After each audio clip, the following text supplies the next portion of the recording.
At my daughter's birthday party, I arrived with my wife, hoping for one peaceful evening with her and her wealthy in-laws.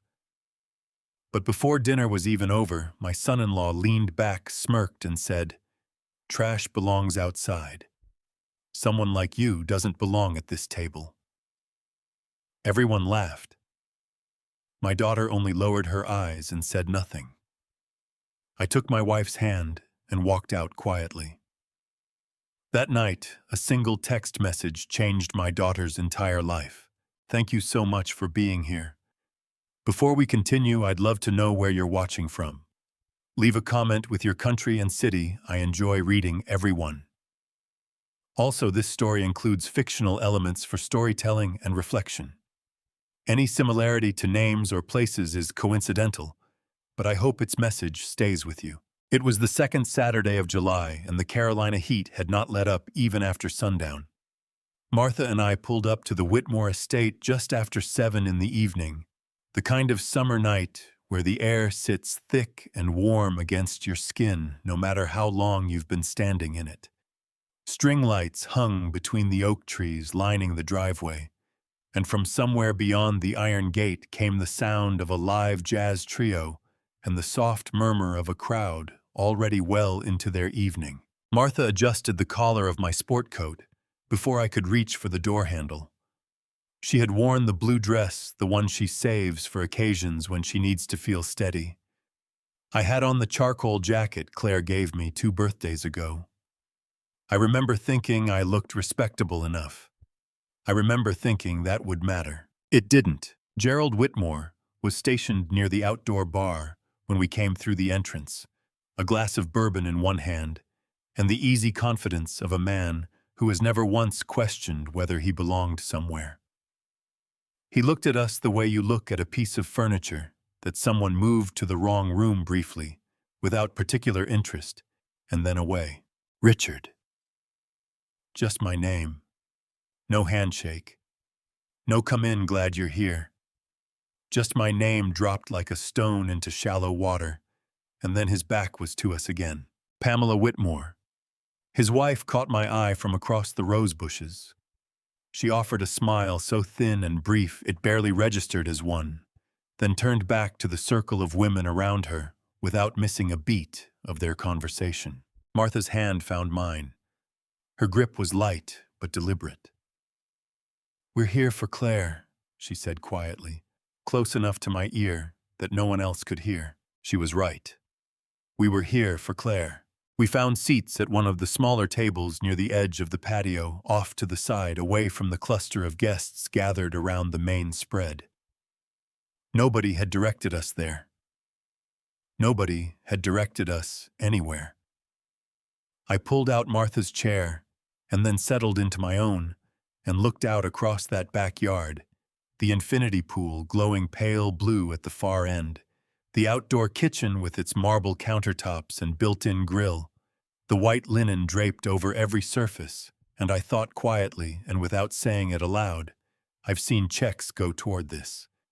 I just never knew exactly which ones. Across the garden, Claire stood near the outdoor fireplace with Derek and a circle of his friends, all of them dressed in the particular way that announces money without ever having to mention it. She saw us, I know because our eyes met for just a second, and she smiled. One of those tight, managed smiles that carries 2 messages at once: "I see you," and "please stay there." So we stayed there. The evening moved, the way those evenings always do, toasts to people I didn't know, laughter at references I wasn't part of, servers refilling glasses I hadn't touched. Martha and I talked quietly between ourselves, the way you talk when you're trying to make a corner feel less like a corner. Then Gerald tapped his glass. He rose from his chair at the head of the main table with the unhurried ease of a man who expects rooms to go quiet when he stands. They did. "Before dessert," he said, projecting his voice across the whole patio without effort, "I want to say a few words about our Claire." He smiled at her warmly, genuinely, even, and swept his arm wide to include the people around him. "She has grown into a remarkable woman, and this family is proud to call her one of our own." Applause. The clink of crystal.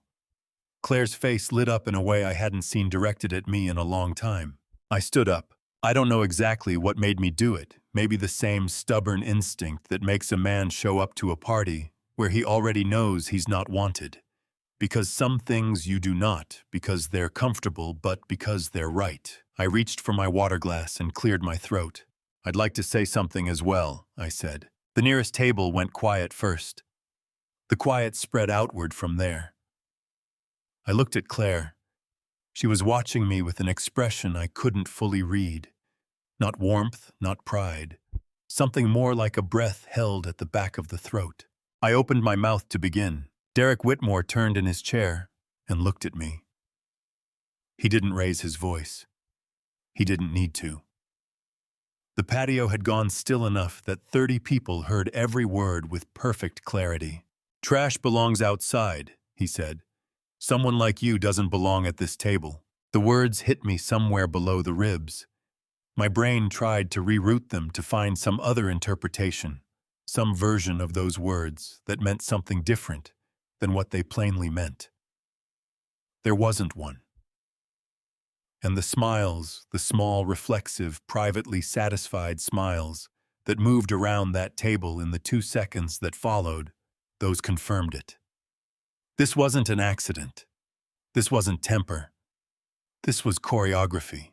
I looked at Claire. She was looking at her hands, both of them flat against the tablecloth in front of her. Her jaw was set.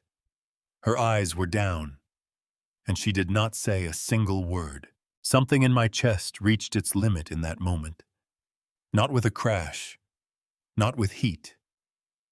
Just a quiet, definitive snap, the sound a thing makes when it has been bent too far for too long. Martha's fingers closed around my forearm beneath the table. Firm, steady. The grip of a woman who has spent 4 decades knowing exactly when to hold on. I set my water glass down on the table without a sound. I did not look at Derek again. I did not look at Gerald. I looked at my wife and she was already rising.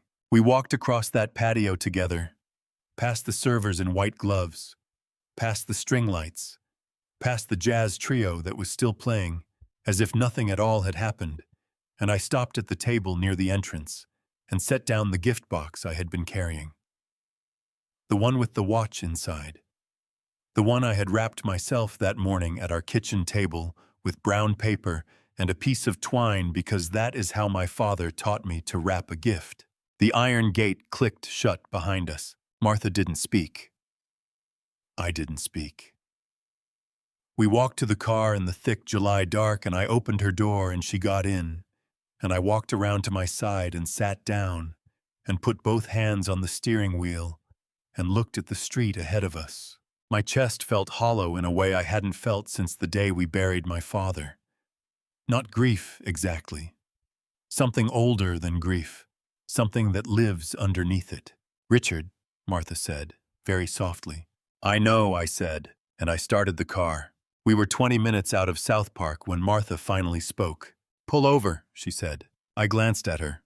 "We're almost home. Richard."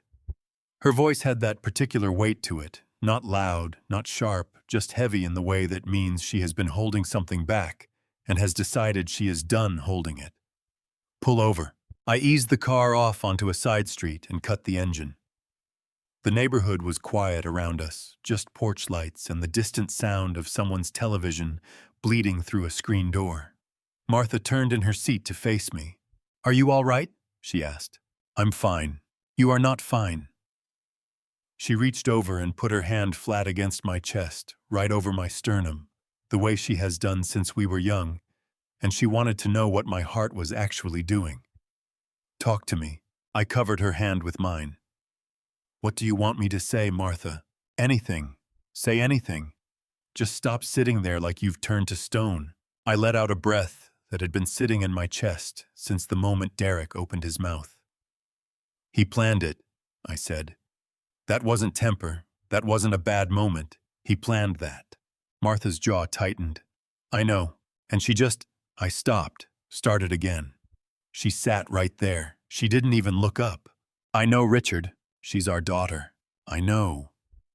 Martha's voice cracked on that one just slightly, the way a very strong thing cracks when the pressure finally finds the right place. She pressed her hand harder against my chest. I know she is. We sat like that for a while, her hand over my heart, the engine ticking as it cooled. Outside, a sprinkler came on somewhere down the block, a slow mechanical arc back and forth across someone's front lawn. "Let's go home," I finally said. She nodded and turned back to face forward. I started the car. By the time we pulled into our driveway, we were both steadier. Not better steadier. There's a difference, and at 68 years old, I have learned to be grateful for the smaller version of things. Martha went straight to the kitchen the moment we were inside. I sat down on the sofa, still in my good sport coat, and listened to the kettle fill and the quiet of the house doing what it always does. She came back with 2 mugs and sat close beside me, close enough that I could feel the warmth of her arm against mine. "Tea helps nothing," she said, handing me one anyway. "No," I agreed. "It doesn't." She almost smiled at that. Almost. We sat together, mugs in hand, and the evening sat with us. Then my phone buzzed against the cushion. I looked down at the screen. Claire's name. I picked it up. 1 line, 8 words. "Dad, don't forget the monthly transfer." I held the phone so Martha could see. She leaned in, read it, and set her mug down on the coffee table with a careful, deliberate movement that told me everything about what she was feeling. "She didn't—" Martha stopped. "No," I said. "She didn't. Not one word." Martha pressed her lips together and looked at the ceiling for a moment. When she looked back at me, her eyes were glistening, but her voice was steady. "What are you going to do?" I looked at the message again. 8 words. No apology. No "are you okay?" No acknowledgement that anything had happened at all. Just the same line she sent on the 12th of every month, as reliable and impersonal as a bill coming due. "I'm going to tell her the truth," I said. I started typing. Martha watched my hands. I typed slowly, the way you do when each word is a decision you're making in real time, and you don't want to get any of them wrong. "Not anymore. From today, you're on your own." I showed it to Martha before I sent it. She read it. She looked up at me. Her eyes were wet now fully, but she didn't wipe them. "Send it," she said quietly. I pressed send. Neither of us spoke for a moment. The phone sat face down on the cushion. The mantel clock ticked. Martha reached over and took my hand in both of hers, threading her fingers through mine the way she used to do when we were young and sitting in the dark in another living room in another life. "How do you feel?" she asked. I thought about that. Actually thought about it. Like I just set something down that I've been carrying for a very long time, I said. She squeezed my hand. "Good. Is it?" "Yes, Richard." She leaned her head against my shoulder. "It is." The phone didn't buzz again that night. We sat together until the tea went cold, and then we turned off the lights and went to bed. Martha was asleep within minutes. I could tell by the way her breathing changed, slow, and even her hand still loosely holding mine on top of the covers. But I lay there with my eyes open, staring at the ceiling in the dark, running through every version of the next few days I could imagine. Every call Claire might make, everything Derek might do, every way this could unfold now that I had finally, after 10 years, said the one word I should have said a long time ago. Number. Not in anger. Not with a door slammed or a voice raised. Just a quiet, plainly worded no sent from a sofa in a house that was paid for with the same hands that had been writing checks for a decade. I didn't sleep until well past 2 in the morning. And when I finally did, I dreamed of nothing at all, which after a night like that one felt like exactly the right thing. I did not sleep well. By the time the first gray light started coming through the bedroom curtains, I had already been lying awake for over an hour, listening to Martha breathe beside me and turning the evening over in my mind. The way you turn a stone you've found on the ground, examining each side, not sure yet what you're looking at, but certain it matters. At 5:30, I gave up on sleep entirely. I dressed quietly in the dark, pulled the bedroom door shut behind me and walked down the hall to my study. The room smelled the way it always does, old paper, the faint trace of the pipe tobacco I gave up 15 years ago, but whose ghost apparently never left, and the particular dusty warmth of books that haven't been opened in a while. I turned on the desk lamp and stood in the middle of the room for a moment. Then I looked at the safe in the corner. It's a heavy thing, dark gray steel bolted to the floor behind the bookshelf. I bought it the year Claire started college, mostly for the house deed, and our wills, and the kind of documents you never want to think about, until you suddenly have to. Over the years, other things found their way in there. Bank statements I had printed and filed instead of deleting. Receipts I told myself I was keeping for tax purposes. I pulled the bookshelf aside and crouched down in front of the safe. My knees protested the way they always do these days, a dull complaint that I have learned to ignore. I turned the dial through the combination and pulled the door open. The stack of folders inside was thicker than I remembered. I carried everything to the desk and spread it out under the lamp. 12 folders, each one labeled by year in my own handwriting. Bank statements paper-clipped together. Printed wire transfer confirmations. A handful of envelopes I recognized immediately, the ones Claire used to send when she still sent things by mail, back when she was in college, and a handwritten note felt like something worth keeping. I opened the first folder. 2014.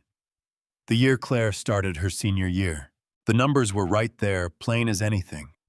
A wire transfer in September, another in November, a third in January of the following year, bigger than the first two, combined with a note I had written to myself in the margin tuition shortfall, "Do not mention to Martha." I set that one aside and opened the next folder, then the next, then the next. By the time I had worked through all 12, the desk was covered, and the lamp felt like it wasn't throwing enough light for what I was looking at.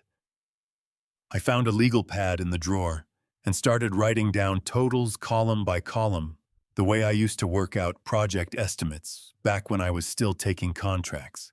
Claire's college tuition, the portions her scholarship hadn't covered, and her loans hadn't reached $48,000. The deposit on her first apartment, the one she and Derek had taken in uptown Charlotte, the year after they married, when Derek's check bounced on a Friday, and she called me from a parking garage crying so hard I could barely make out what she was saying, $35,000. Medical bills, car repairs, the emergency calls that came in at odd hours, from numbers I didn't always recognize at first, $67,000. The loans. The ones Derek had asked for directly, always framed as temporary, always with some version of, "We'll pay you back as soon as the business stabilizes." $89,000. I set my pen down and looked at the legal pad. $239,000. Spread across 10 years. Moved quietly in pieces the way you move something heavy when you don't want anyone to notice the effort. My hands were steady. I want to be clear about that. My hands were completely steady, but somewhere behind my sternum something was pulling tight like a rope under too much weight, and I had to press my palm flat against the desk for a moment, just to give that feeling somewhere to go. I picked up the last envelope in the stack, the one I hadn't opened yet, tucked behind the final folder. Inside was a folded piece of notebook paper. Claire's handwriting from years ago, the loopy cursive she used before everything went to text messages. "Dad, I don't know what I'd do without you. I mean that. Love, Claire." I folded it back up and set it on top of the legal pad. Then I opened the small blue notebook I kept in the top drawer, the one where I had been recording things in my own shorthand for years, not for any formal purpose, just because I am the kind of man who writes things down. I turned to the last entry written 2 days ago before the party, July 10th. Claire called, said the party would mean a lot to her, said she wanted us there. I picked up the pen and wrote the date of the day before, July 12th. Trash belongs outside. I looked at those 4 words for a long time. Then I closed the notebook, got up from the desk, and went to put the coffee on. Martha would be up soon, and I needed to figure out how much of this I was ready to say out loud. I had just poured the second cup when I heard Martha's slippers on the hardwood floor in the hallway, that soft, unhurried shuffle that tells me she has been awake for a few minutes already but is taking her time about it, the way she always does on Sunday mornings. The kitchen light was on. The coffee was ready. 2 cups on the counter the way we have always done it. She appeared in the doorway in her robe hair not yet brushed and stopped when she saw my face. "You didn't sleep," she said. Not a question. "A little. Richard." She came to the counter and picked up her cup, wrapping both hands around it, the way she does when she wants something warm to hold on to. "How long have you been up?" "Since about 5:30. She studied me over the rim of her cup. Martha has a particular way of looking at me when she knows I am understating something, a slight narrowing of the eyes, a small tilt of her head, like she is adjusting the angle to see past whatever I am presenting to what is actually there. She did that now. "What did you do?" she asked. "Come with me," I said. "I want to show you something." She followed me down the hall to the study. I had left the desk lamp on, and in its light, the spread of folders and papers looked even more substantial than it had at 5:30 in the morning. 12 years of documents covering every inch of the surface, the legal pad with my handwriting on top, the small blue notebook beside it. Martha stepped closer. She set her coffee mug on the corner of the desk and picked up the legal pad. She read down the column of numbers slowly, her lips pressed together, her brow creasing deeper with each line. "Richard," she said, and her voice had gone very quiet. "Is this everything?" "Everything I could document," I said. "There may be more I didn't write down at the time." She set the legal pad back on the desk and pressed both hands flat against it, leaning forward slightly, like she needed the surface to push back against. Her knuckles went white. $239,000, give or take. She straightened up and turned to look at me, and her eyes were bright in a way that had nothing to do with happiness. "Richard, why didn't you tell me?" "Because I didn't want you to worry. I am your wife." Her voice cracked on the last word just slightly, the kind of crack that happens when something has been held under pressure for too long. "I am your wife, and you have been carrying $239,000 worth of worry by yourself for 10 years. I handled it. That is not the point." She turned away, pressing her fingers to her mouth, steadying herself. Then she turned back. "Did Claire know how much it totaled?" "I don't think so. The individual amounts, yes. The total, no." "And Derek?" I looked at her. Derek knew every number. He was the one asking. Martha pulled out the chair from the desk and sat down heavily, like her legs had decided they were done supporting the conversation, standing up. She picked up her coffee cup with both hands, again more for something to hold than anything else, and stared at the legal pad. "Show me the rest," she said. I walked her through it. Every folder, every year. I explained the tuition payments, the ones I had covered, without telling her, because the scholarship had come up short, and I hadn't wanted to worry her during a year that had already been hard on us financially. I showed her the wire transfer records from the apartment deposit, the ones with Derek's name on the receiving account alongside Claire's. I showed her the $89,000, the largest and most recent column, and explained that those had been Derek's requests, specifically always framed as short-term, always with a date attached for repayment that never arrived. With each folder I opened, Martha's expression changed. The brightness in her eyes stayed, but underneath it something harder was settling in. Not anger yet, but the thing that comes just before anger, the full and final understanding of something you had suspected, but not yet confirmed. "He asked you directly," she said when I finished explaining the $89,000. "Derek called you himself." "Every time. And Claire, sometimes she was on the call. Sometimes she wasn't." Martha set her cup down and rubbed her face with both hands. A gesture I have only seen her make a handful of times in 40 years, always when she is trying to process something that her usual composure doesn't have a ready category for. When she dropped her hands, her eyes were wet at the corners. "I heard things," she said, "over the years, things I didn't tell you. I pulled the other chair close and sat down facing her. What things? She took a breath. At Christmas, 2 years ago, I went out to the back porch to get the extra chair from the storage closet, and I could hear Derek and Gerald talking in the library through the window. Gerald said, she stopped, pressed her lips together, tried again.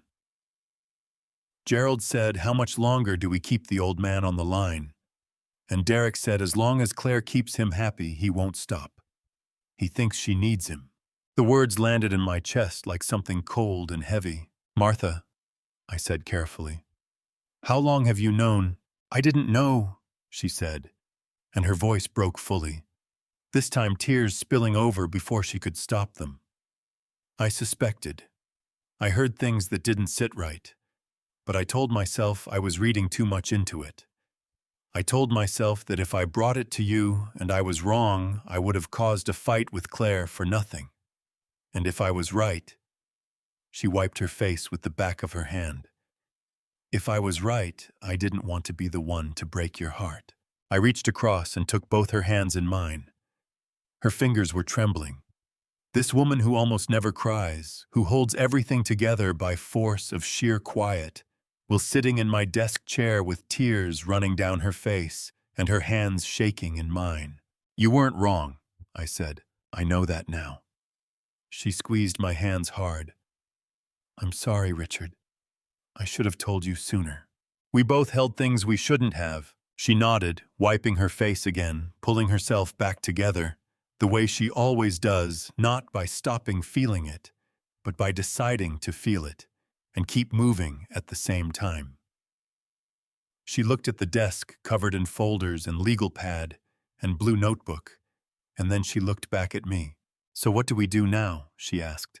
I don't know yet, I said honestly, but I think we need someone who does. She nodded again, slower this time, like she was already working through what that meant. Outside the study window, the Sunday morning was getting on neighbors walking dogs, a lawnmower starting up somewhere down the block. The ordinary world going about its ordinary business, completely unaware that the two of us were sitting in a small room surrounded by 10 years of paper, trying to figure out what comes next. She set her coffee mug down on the desk with both hands and folded them in her lap. And I recognized that posture immediately. It is the posture Martha takes when she has something difficult to say, and has decided finally that she is going to say it all the way through without stopping. There's more, she said. Things I heard. Things I should have told you a long time ago. I pulled my chair closer and sat down facing her. Tell me now. She took a breath that seemed to travel all the way down to somewhere deep in her chest before she let it back out. It started at Gerald and Pamela's Christmas party, 2 years ago. You were in the living room with some of their friends, talking about the Panthers season, something like that. I went to get my wrap from the coat room, and I passed by the library. The door was half open. And Derek and Gerald were inside. Her hands tightened in her lap. They didn't hear me. I stopped because I heard your name. My jaw tightened. What did they say? Martha looked straight at me the way she does when she has decided that softening something would be an insult to both of us. Gerald said, how much longer do we keep the old man on the line? And Derek said, she stopped. Her throat worked. Derek said, as long as Claire keeps him happy, he won't stop. He thinks she needs him. That's all he needs to believe. The words settled into me like stones dropped into cold water, slow and heavy, sinking deeper the longer I sat with them. I felt my hands curl around the armrests of the chair. He said that, I said, not a question. He said that. Martha's eyes were glistening now, bright and wet at the edges. And Gerald laughed, Richard. He actually laughed. He said, well, then let's make sure Claire keeps playing her part. And they clinked their glasses together. I stood up from the chair because I needed to move, needed to put some of that feeling somewhere physical before it did something I didn't want it to do.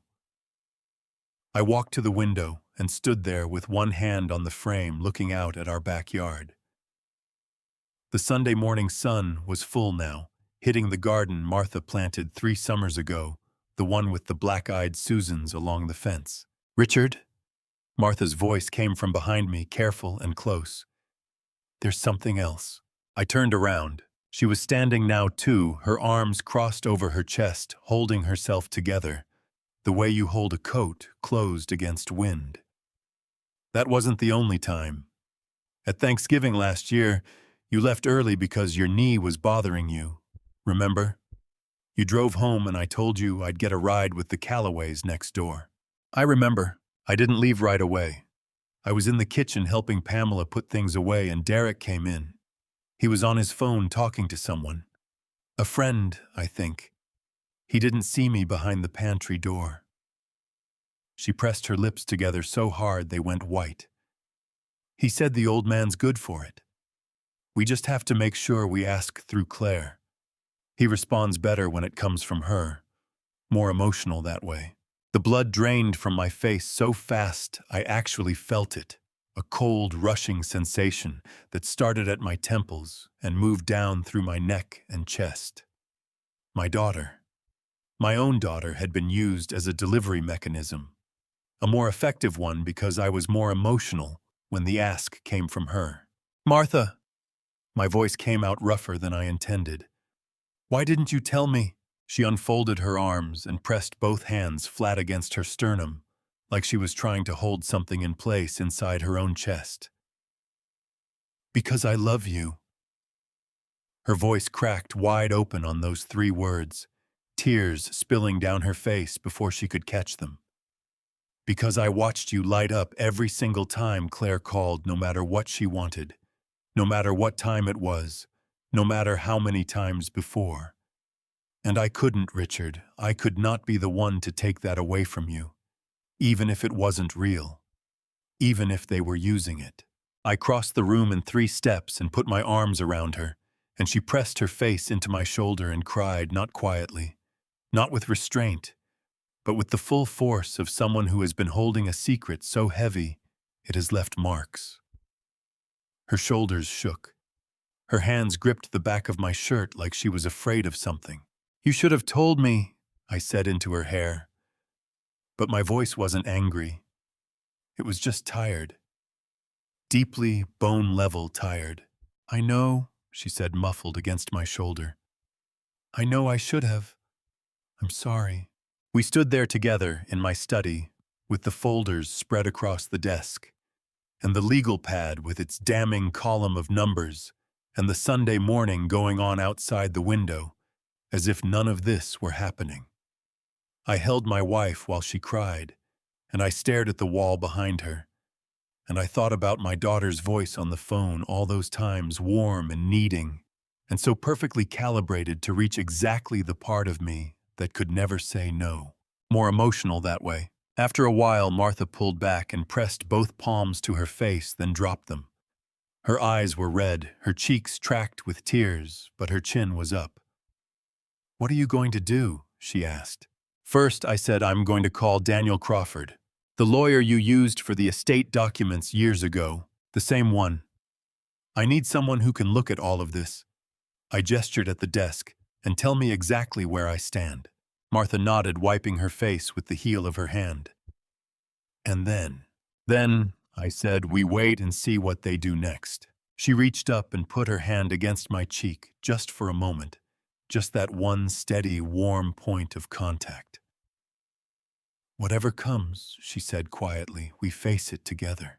"We always do," I said, and I meant it more that morning than I had in a long time. I called Daniel Crawford's office first thing that morning and left a message with his assistant, told her it was personal, not urgent enough for an emergency call on a Sunday, but urgent enough that I needed to get on his calendar first thing Monday. She said she would pass it along. I thanked her and hung up. The rest of the morning moved the way mornings move when you have done something irreversible and are now waiting for the consequences to find their shape. Martha made lunch. I sat at the kitchen table and pretended to read the newspaper. Neither of us talked much, not because there was nothing to say, but because we had said enough for one morning and needed to let it settle. By early afternoon, I took my coffee out to the back porch and sat in the old wooden rocker that has been there since the kids on the street were still young enough to ride bikes without helmets. The yard was quiet. A cardinal landed on the bird feeder Martha keeps filled year-round, pecked twice and flew off. That was when my phone rang. The number on the screen was local, a Charlotte area code, but one I didn't recognize. I almost let it go to voicemail. Something made me answer. "Mr. Hale." The voice was young male, uncertain in the particular way of someone who has rehearsed what he wants to say, but is not entirely sure he should say it. "My name is Jake Morrison. I don't think we've met. I was the videographer at the Whitmore party last Saturday." I sat forward in the rocker. "All right," I said carefully. "What can I do for you, Jake?" "Actually, sir, I think it might be the other way around." He exhaled. I could hear it clearly. A slow, deliberate breath of someone working up to something. "I need to tell you something that happened after you left the party. And I want to be upfront with you. I've been thinking about whether to make this call for 2 days, and I decided I couldn't not make it." My hand tightened around the phone. "Go ahead." "When you and your wife left," Jake said, "I was still set up on the far side of the patio. I had my camera running. I forgot to power it down when the formal part of the evening wrapped up. It kept recording." He paused. "Mr. Hale, it recorded everything that happened after you walked out that gate." My chest went very still. "Everything." "Everything, Tom," he confirmed. "The audio is clear. The video is clear.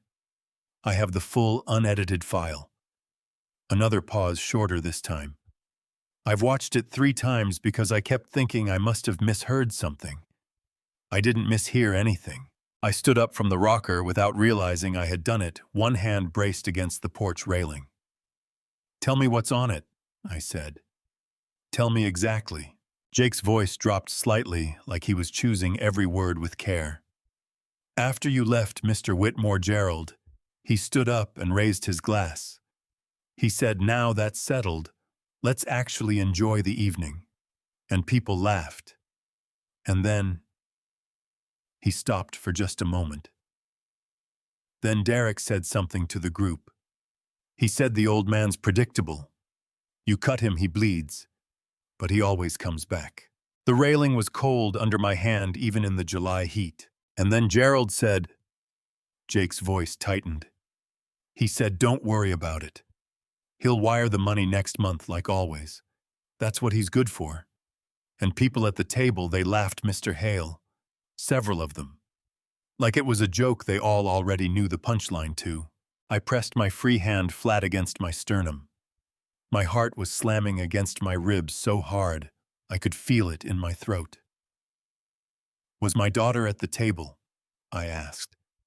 "Was Claire there when they said that—" The silence on Jake's end lasted just long enough to tell me the answer before he spoke it.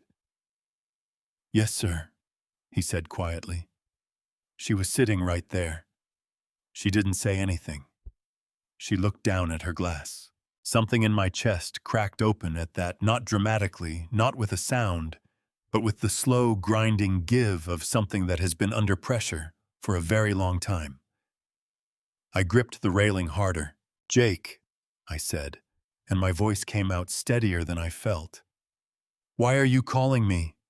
You could have just deleted the footage and gone on with your life."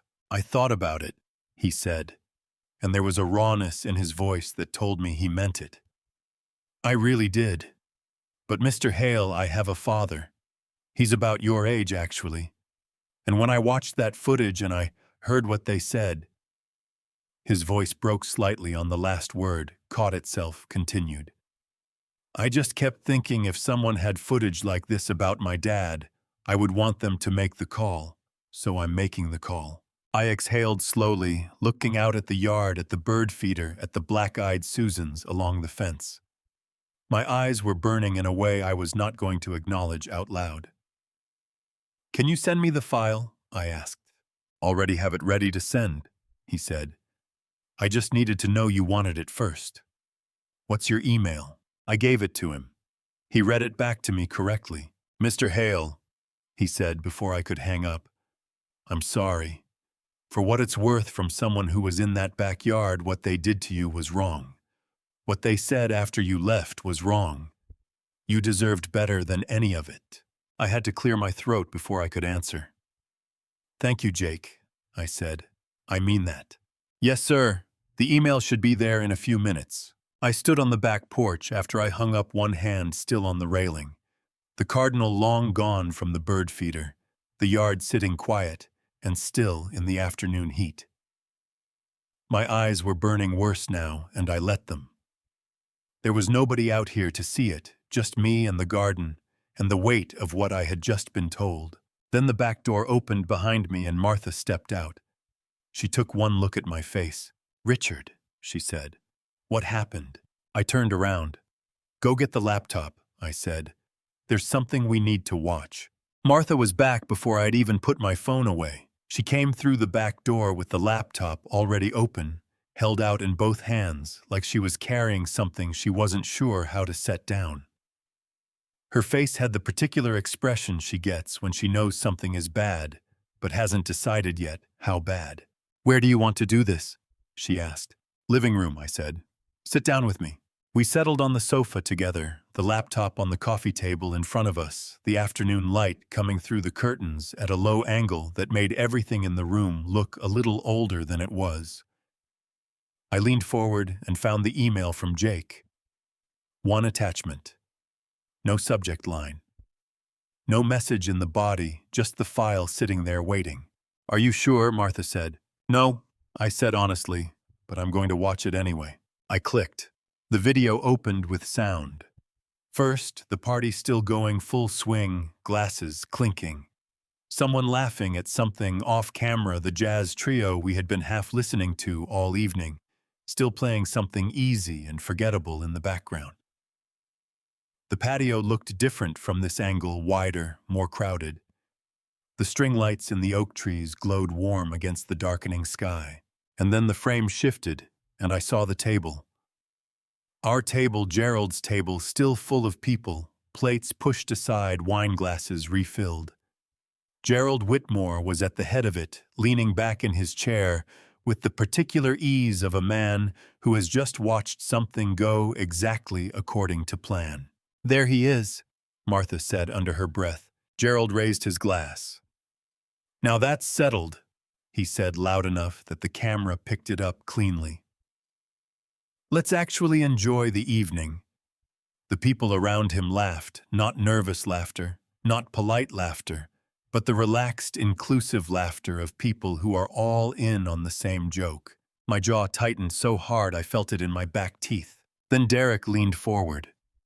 He had his elbows on the table, his wine glass loose in one hand, and he was grinning in the easy, comfortable way of a man who feels completely safe in the room he is sitting in. "The old man's predictable," he said to no one in particular, or maybe to everyone. "You cut him, he bleeds, but he always comes back." Martha made a sound beside me, a short, sharp exhale like something had struck her in the chest without warning. Gerald laughed at that. A full, genuine, delighted laugh. He pointed at Derek with his glass. "Exactly right. He'll wire the money next month, same as always." He raised his glass a little higher. "That's what he's good for." More laughter. The man to Gerald's left, someone I had seen at the party but didn't know by name, clinked his glass against Gerald's.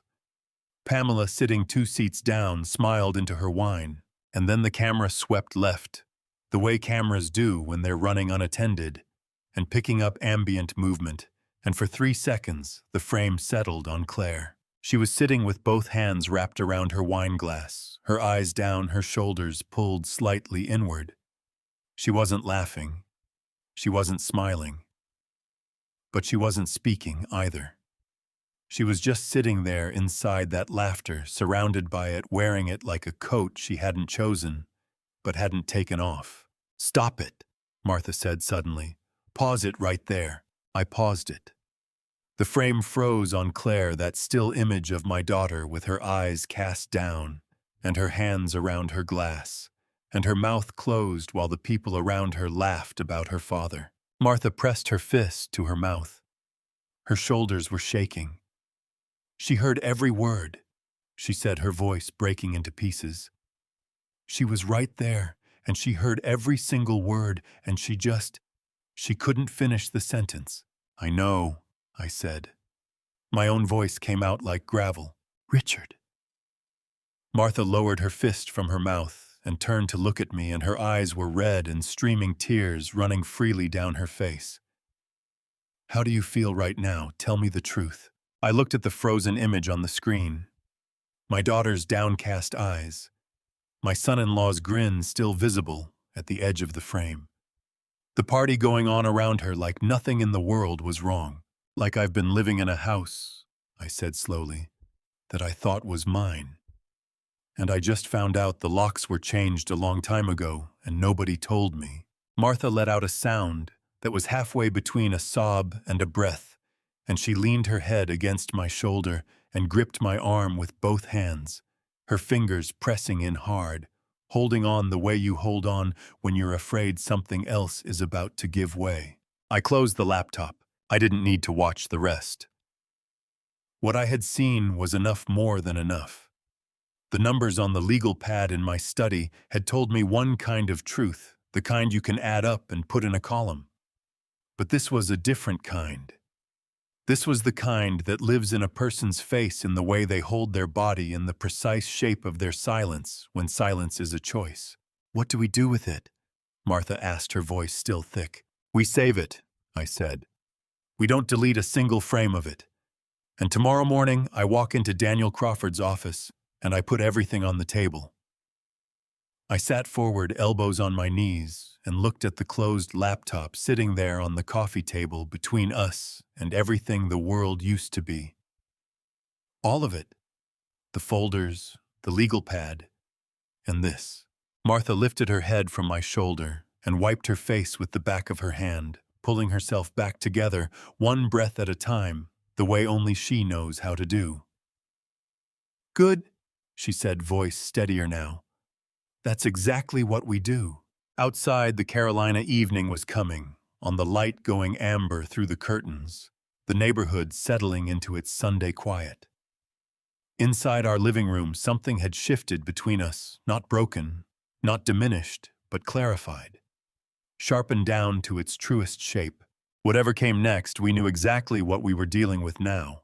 Daniel Crawford's office was on the 12th floor of a building on South Tryon Street in downtown Charlotte, the kind of building where the elevator moves quietly and the carpet in the hallway is thick enough to muffle footsteps. I had been here once before, 15 years ago, when Martha and I had our wills drawn up and the estate paperwork sorted. Back then it had felt like an administrative errand, the kind of thing you do because you are being responsible and not because you expect it to ever matter. I was shown in at 9 sharp Monday morning. Daniel Crawford was already standing when I walked through the door, a trim man in his mid-40s with close-cut gray at his temples and the kind of steady, unhurried attention in his eyes that tells you he has heard difficult things before and has learned not to look away from them. Richard, he extended his hand. It's been a while, sit down. I sat. I had brought the full stack from my study. The 12 folders, the legal pad, my laptop with Jake's footage, everything loaded into a leather bag I hadn't used since I retired. I set it on the chair beside me and looked at Daniel across his desk. I'll be honest with you, I said. I don't entirely know where to start. Start at the beginning, he said simply. I've got the morning, so I started at the beginning. I told him about the party, about Derek's words, about Claire's silence. I told him about the text message that night and my reply. I told him about the safe and the folders and the $239,000 spread across 12 years of paper. I slid the legal pad across his desk and let him read down the column while I kept talking. Daniel didn't interrupt. He read and listened and occasionally made a small note on the yellow pad he kept open beside his own keyboard. His expression didn't change much, not cold, not detached, but contained in the professional way of someone who has learned that staying steady is more useful to a client than performing shock. When I finished, he set his pen down and leaned back in his chair. The transfers, he said, were these documented as loans or gifts? Neither, I said. They were just transfers. I never asked for anything in writing. Daniel nodded slowly. All right. That's not unusual in family situations, and it does limit some options, but it doesn't close everything. He picked his pen back up. Did you ever sign any documents on their behalf, co-sign anything, a lease, a loan, any kind of financial agreement? I opened my mouth to say no, and then I stopped. There had been something. 3-4 years ago. Claire had called me on a weekday afternoon, very relaxed about it, almost casual, Dad. It's just a formality, she had said. It helps them get a better interest rate. You just sign as a reference, basically. It doesn't mean anything unless something goes really wrong, and I had signed. Because she asked. Because I trusted her. Because nothing was ever going to go really wrong. There may have been something, I said carefully. A few years back, I signed some paperwork for Derek. Claire said it was a formality for a loan application. Daniel's pen stopped moving. He looked up at me with an expression that was not quite alarm, but was its close neighbor. Do you have copies of what you signed? No, Claire handled all of it. He exhaled through his nose, measured, controlled. Richard, I need you to authorize me to request your full credit report and run a search on any financial instruments that currently carry your name. If your signature is on any active loan documents as a co-signer or guarantor, you need to know about it before Derek's creditors start making calls. My stomach dropped about 3 inches. You think he has creditors calling based on what you've described? Daniel said, his voice level and direct. A man who has been using your monthly transfers to maintain a lifestyle he cannot otherwise afford, and who has now lost that income stream, yes. I think it is very possible that there are creditors, and if your name is on anything he owes, that becomes your problem the moment he can't pay. I sat very still in that chair.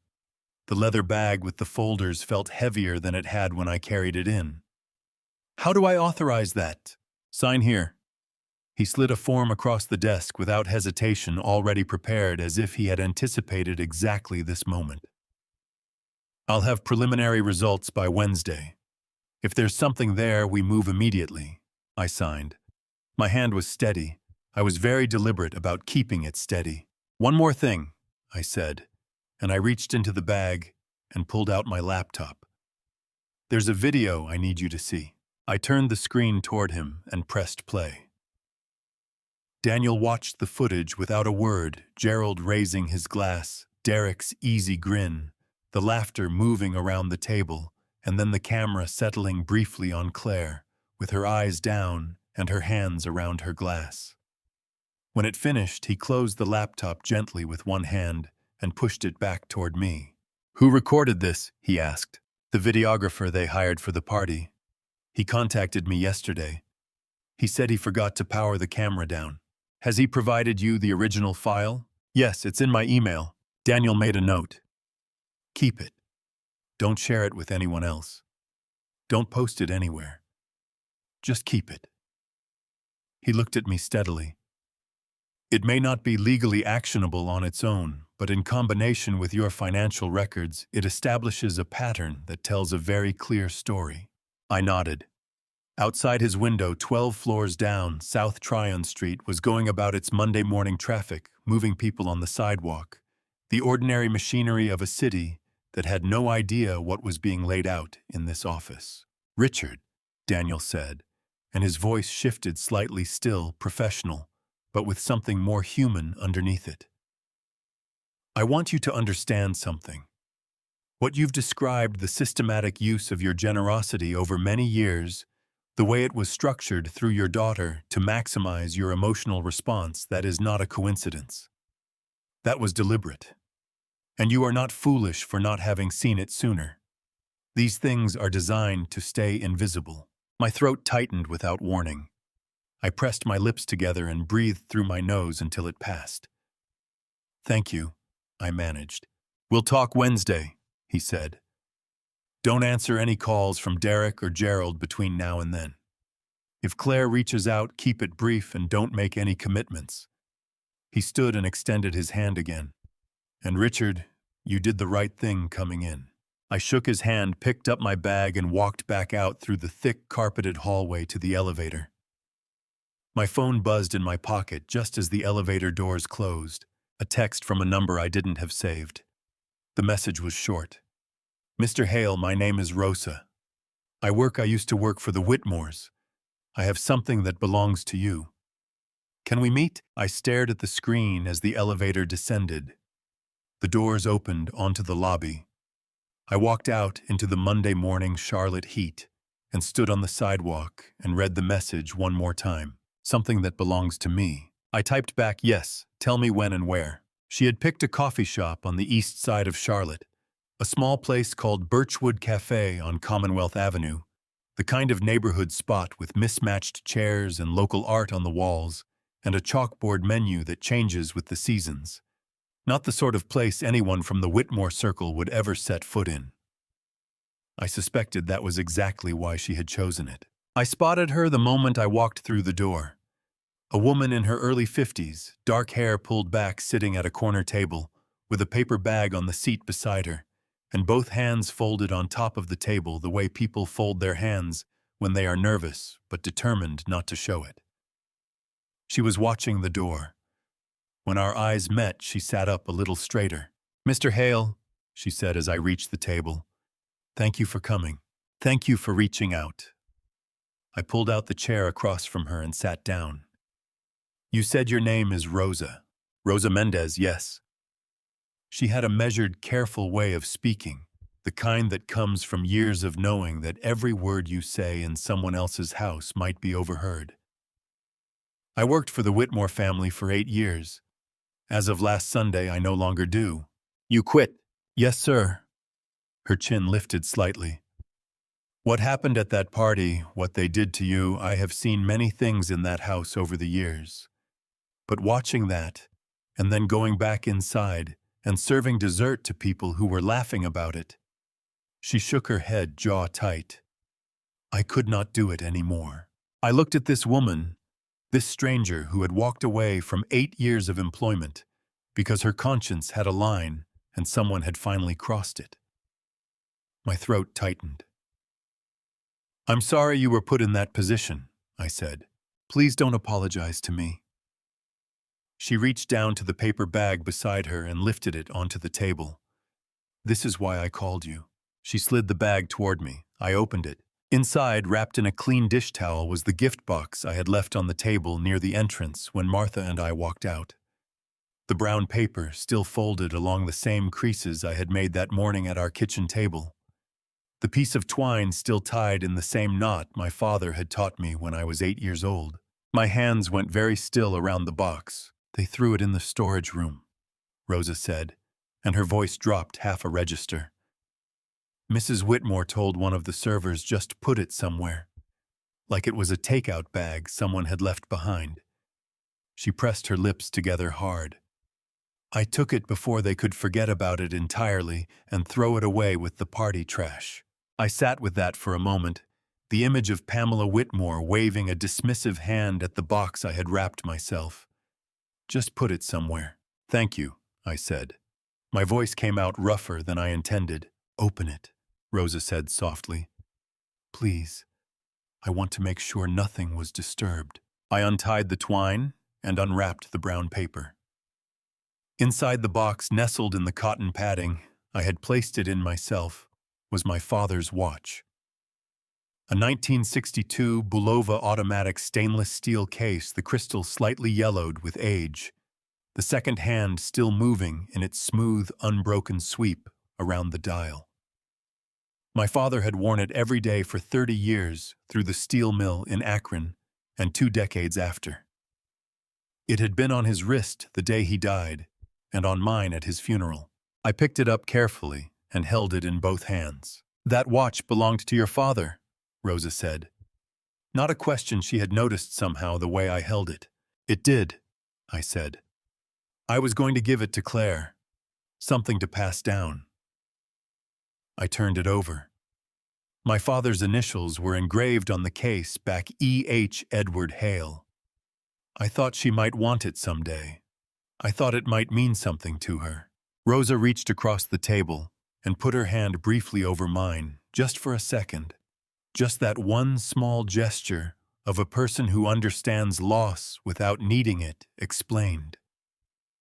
She should have had it, she said quietly. I set the watch down on the table between us and looked at Rosa directly. You've been in that house for 8 years, I said. What did you see? She took a breath. More than I should have stayed to see. She folded her hands again, steadying herself. Mr. Hale, those people Gerald and Pamela and Derek, they spoke about your support the way people speak about a utility bill. Not with gratitude, with expectation. Like it was something that simply arrived every month, because that is what it does. My jaw tightened. Derek would say things on the phone sometimes in front of me, sometimes not caring that I was there. She met my eyes steadily. He called you the family's safety net once, to one of his friends. He said, we've got the old man so we're fine. Like you were an insurance policy he had taken out. The skin on the back of my neck went cold. And Claire, I asked, what did you see from Claire? Rosa's expression shifted, something softer and sadder moving through it.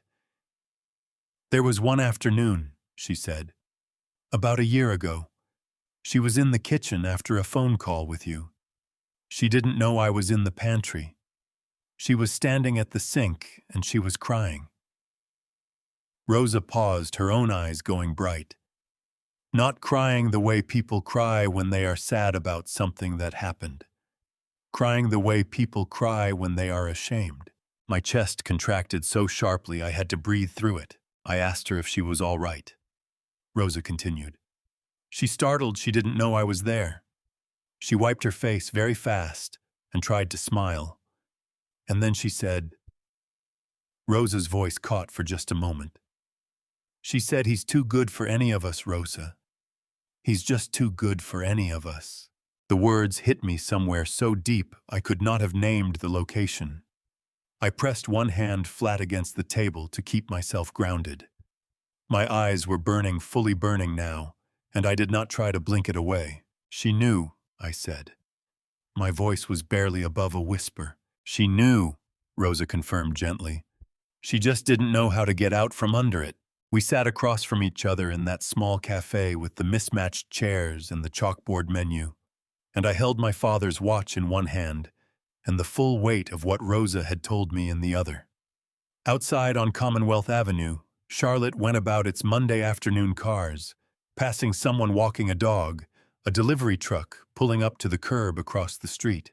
Rosa, I said finally, whatever you need a reference, anything you call me. Her eyes filled just slightly at the edges.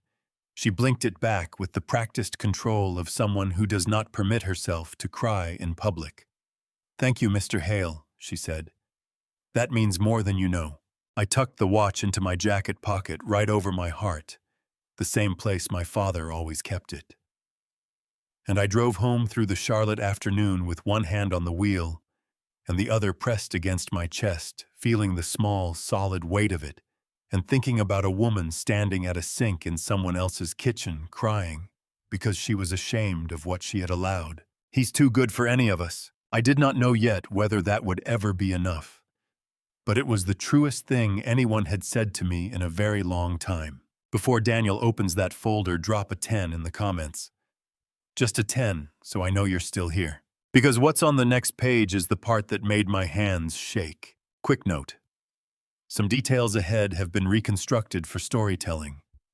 If that's not your thing, no hard feelings, step away now. But if you're staying, let's keep going. Daniel called Wednesday morning before I had finished my first cup of coffee. I was sitting at the kitchen table with the newspaper open in front of me, not reading it, really just having something to look at, while my mind worked through the same territory it had been working through for 4 days. Martha was in the garden.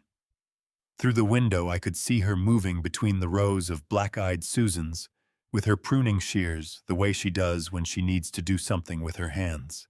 The phone buzzed on the table, and Daniel's name came up on the screen. "How bad is it?" I said instead of hello. There was a brief pause on his end, the kind that tells you the answer is not going to be simple. "Come in this morning if you can," he said. "There are things I need to show you in person." I was in his office on South Tryon Street by 9:30. Daniel had a spread of documents waiting on the conference table when I walked in. Not the small desk this time, but the long table in the room next door, the one with the whiteboard along one wall and enough space to lay things out properly. Printed bank statements, highlighted in yellow. A spreadsheet he had clearly built himself, color-coded by transaction type.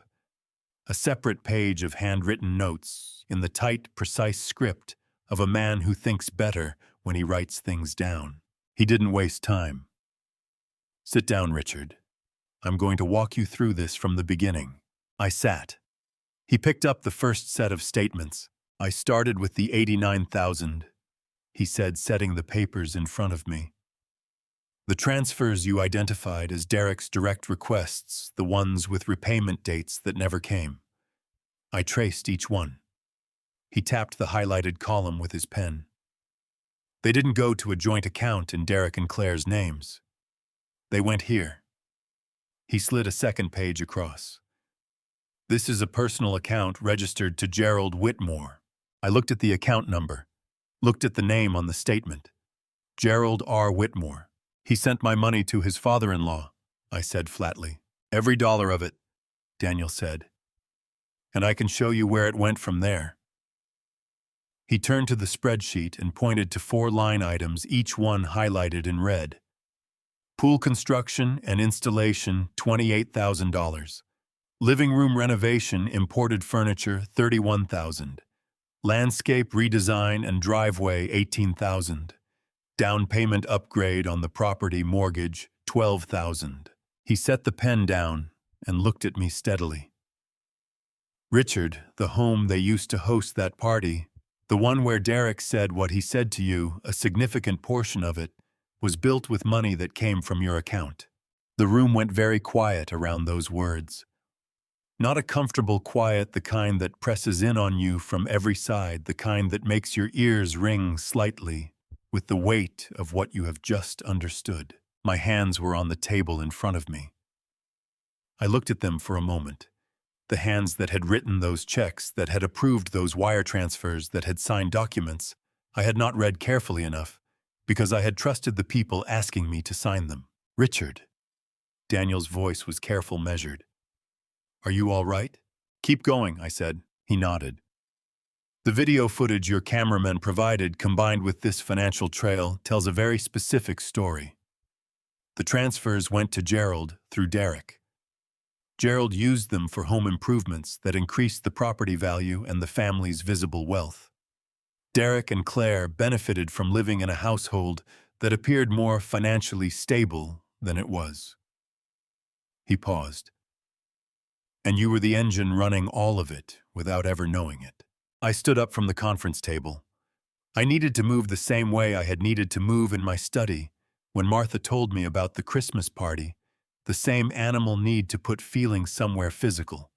I walked to the window and stood there looking down at South Tryon Street, 12 floors below, at the ordinary Monday morning traffic moving in both directions. "Did Claire know where the money was going?" I asked without turning around. "Based on what I can see," Daniel said behind me, "I don't believe she knew the specific routing. Derek handled the transfers himself, but—" He stopped. I turned around. "But what?" Daniel met my eyes without flinching. "She knew the money was coming from you. She knew Derek was asking for it. And she knew what her family was building in that house. Whether she connected those 3 things deliberately or chose not to connect them." He opened his hands. "I can't tell you that. Only she can." I came back to the table and sat down again. My chest felt like something had been wrung out of it, not empty exactly, but wrung, pressed flat. "What do I do with this?" I asked. "First, I need to tell you about the loan documents." Daniel pulled the handwritten notes page toward him. "My credit search came back this morning. Richard, there are 3 active loan instruments currently carrying your name as guarantor. Total exposure $340,000. The number landed like a physical blow. My head came up fast. 340,000. Yes. Daniel's voice stayed level, which I was grateful for. These are loans Derek took out over the past 4 years. Based on the terms and the current payment history I was able to access, he has been making minimum payments. Barely. He looked at me directly. If he defaults, and given that your monthly support has now stopped, the probability of that is increasing. The lenders have legal standing to come after you as the guarantor. Your assets, your retirement accounts, potentially this house. My mouth went dry. Martha doesn't know about this, I said. I assumed as much, Daniel said, which is why I wanted you here in person. He slid a form across the table, clean, already prepared. I can file to have your name removed from all 3 instruments immediately. It requires notification to the lenders, and Derek will have to either find a replacement guarantor or renegotiate the loan terms. He won't like it. He paused. But it is your legal right, and I recommend we do it today. I picked up the pen. My hand was not entirely steady this time, and I did not pretend otherwise. Do it, I said, and signed all 3 release forms in the places Daniel indicated. He gathered the signed forms and set them in a neat stack. I'll file these this afternoon. You should be clear within 2 weeks, depending on lender response time. I sat back in the chair and pressed both hands over my face for a moment, not crying, just needing somewhere to put my face while I breathed. Then I dropped my hands and looked at Daniel. Tell me something, I said. In all the years you have done this kind of work, have you seen this before? Daniel considered that with the seriousness it deserved. The structure of it, the use of a family member as an intermediary, to maximize emotional leverage, the gradual normalization of financial dependence, yes. More often than people want to believe. He picked up his coffee mug and held it in both hands. What I don't often see is someone who kept records the way you did. 12 folders, every transaction documented. That's going to matter. My phone buzzed on the table. A text from Martha. Everything okay? You've been gone a while. I typed back, fine. On my way home soon. And then after a second I added, we need to talk tonight. I'll explain everything. I stood, shook Daniel's hand, and walked back out through the hallway to the elevator. In the polished steel of the elevator doors, I caught my own reflection, a 68-year-old man in a sport coat, carrying a leather bag full of documents that told the story of 10 years of his life being used in ways he had never understood. I looked older than I had a week ago. But I also looked for the first time in a long time like a man who knew exactly what was happening and had decided what he was going to do about it. Martha was pulling weeds along the back fence when I got home, still in her garden gloves, a smear of dark soil across her left forearm. She looked up when she heard the back gate open, read my face in about half a second, the way she has always been able to do, and pulled off her gloves. Come inside, she said. Not a question. We sat at the kitchen table, the same table where I had drunk my coffee that morning, where the newspaper still lay folded exactly where I had left it. Martha poured 2 glasses of water and sat down across from me and folded her hands on the tabletop. Tell me everything, she said, so I told her everything. I started with the $89,000, the part where Daniel traced every dollar, every transfer, every routing number from our account to Derek's name to Gerald Whitmore's personal account. I told her about the pool and the furniture and the landscaping and the down payment upgrade. I put my phone on the table and pulled up the spreadsheet Daniel had emailed me, turned it so she could see the color-coded columns. Martha stared at the screen. Her face went through 3 or 4 things in quick succession. Confusion first, then the dawning of understanding. Then something harder and colder settling in behind her eyes like ice forming on still water. She pressed one hand flat against the table. The house, she said. The house they used to humiliate you. Was partially built with my money, I said. Yes. She pushed back from the table so fast, the chair legs scraped against the tile. She stood up and walked to the kitchen window and gripped the edge of the counter with both hands, her knuckles going white, her back to me. Her shoulders were rigid. I could see her breathing, slow, deliberate. The kind of breathing that means she is working very hard not to say the first thing that comes into her mind. Martha, I said, give me a moment. Her voice was tight as a wire. Just give me one moment, Richard. I gave her the moment. She stood at the window with her hands on the counter, and her eyes on the backyard she had spent 30 years making into something beautiful.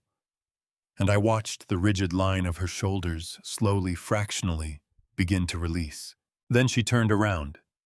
Her eyes were wet at the corners, but her chin was up and her voice was steady. There's more, she said. I can see it in your face. Tell me the rest. The loan documents, I said. Daniel found 3 of them. Active loans currently carrying my name as guarantor. $340,000 total. The color left Martha's face so completely and so fast that I pushed my chair back halfway, ready to get up. She caught herself on the counter behind her with one hand. 340,000. She repeated each word coming out separately, like she was counting them. I signed them years ago, I said. Claire called it a formality, said it just helped them get a better rate. A formality. Martha's voice broke on the second word, not into tears, but into something rawer than tears, something that had no name but lived in the space between disbelief and fury.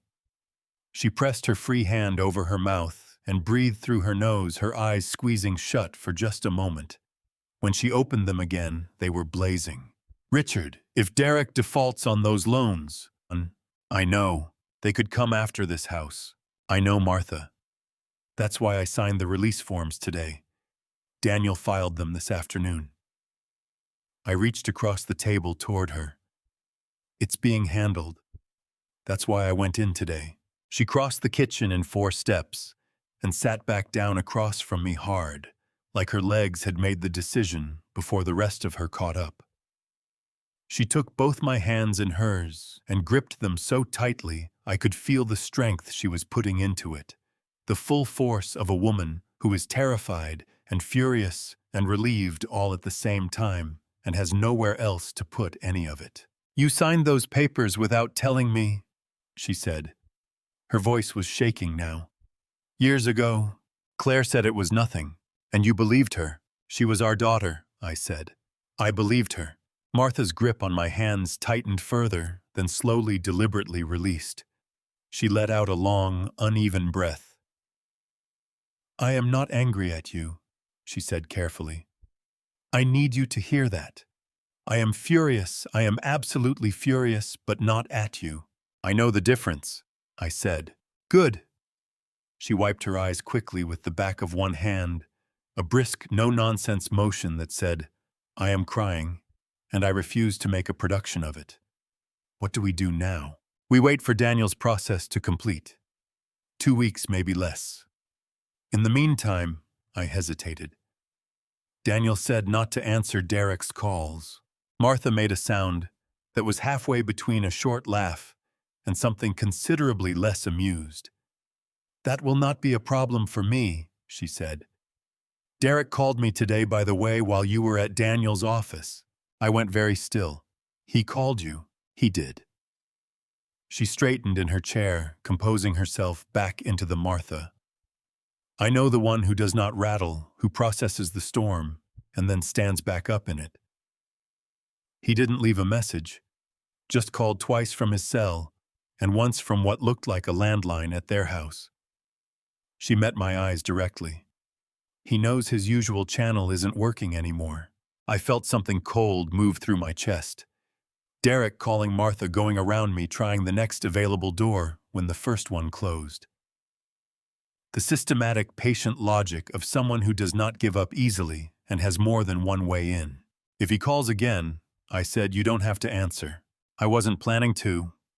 She reached out and straightened the edge of the folded newspaper on the table between us, a small, precise gesture. the kind she makes when she is anchoring herself to the ordinary shape of things. Richard, how many more of these are there going to be? How many more things are we going to find out? I looked at my wife across our kitchen table, at the soil still on her forearm from the garden, at the lines around her eyes that had deepened this week in ways I could measure. I don't know, I said honestly. But Daniel's still looking, and whatever there is, we find it now, all of it. Better now than later. She nodded. Her jaw was set. Her eyes were clear. Then we find it all, she said. Every last thing. Outside, the Wednesday afternoon was going golden through the kitchen window, the light hitting the garden in the particular way it does in mid-July when the sun is starting to angle toward evening. Somewhere down the street, kids were playing, the sound of them drifting in through the screen door, high and careless and completely untroubled. I thought about Derek calling Martha's phone while I was 12 floors up, signing documents to remove my name from his debts. And I thought that whatever was coming next, it was coming faster than any of us had expected. Friday arrived the way difficult days sometimes do, quietly, without announcement, the morning looking almost ordinary from the outside. I made coffee. Martha made toast. We sat at the kitchen table and listened to the neighborhood come alive the way it always does, a car backing out of a driveway, 2 houses down the mail truck, making its slow progress up the street, the Callaway's dog barking twice at something, and then going quiet. Then my phone lit up at 7:43 in the morning with a call from Derek. I looked at it, let it ring through to voicemail. 3 minutes later, a text, "We need to talk. This is affecting Claire." Martha was reading the back of the cereal box the way she does when she is pretending not to watch me. "Derek?" she asked without looking up. "Yes. What does he want?" "To talk." I set the phone face down. "He says it's affecting Claire." Martha set the cereal box down and looked at me directly. "Is that supposed to be a surprise?" "I don't think he knows what else to say," I said. It's always been Claire when the direct approach didn't work. By 8:15, Gerald had called once. I didn't answer. By 9, there were 2 more texts from Derek, each one escalating slightly in tone. The first one almost reasonable, the second one edging toward accusatory. Then a text from Claire herself. "Dad, please. Derek is really stressed. Can we just talk?" I read it 3 times. Then I typed back, "When you're ready to talk honestly, I'm here." And I set the phone on the windowsill and went out to the back porch with my second cup of coffee. Martha came out 10 minutes later with her own cup and sat in the chair beside me. "Claire texted." "She did. What did she say?" "That Derek is stressed, that we should talk." Martha wrapped both hands around her mug and looked out at the garden, her jaw working slightly. "Not, 'I'm sorry, Dad.' Not, 'I should have said something at that table.' Just Derek is stressed." "Just that," I confirmed. She let out a long breath through her nose. "What did you say back?" "That I'm here when she's ready to talk, honestly." Martha turned to look at me, and something in her expression shifted, not quite a smile, not quite relief, but something in that neighborhood. "Good," she said firmly. "That's exactly right." The day moved slowly after that. Daniel called at 11 to confirm the release paperwork had been filed with all 3 lenders and that we should expect acknowledgement letters within 7 to 10 business days.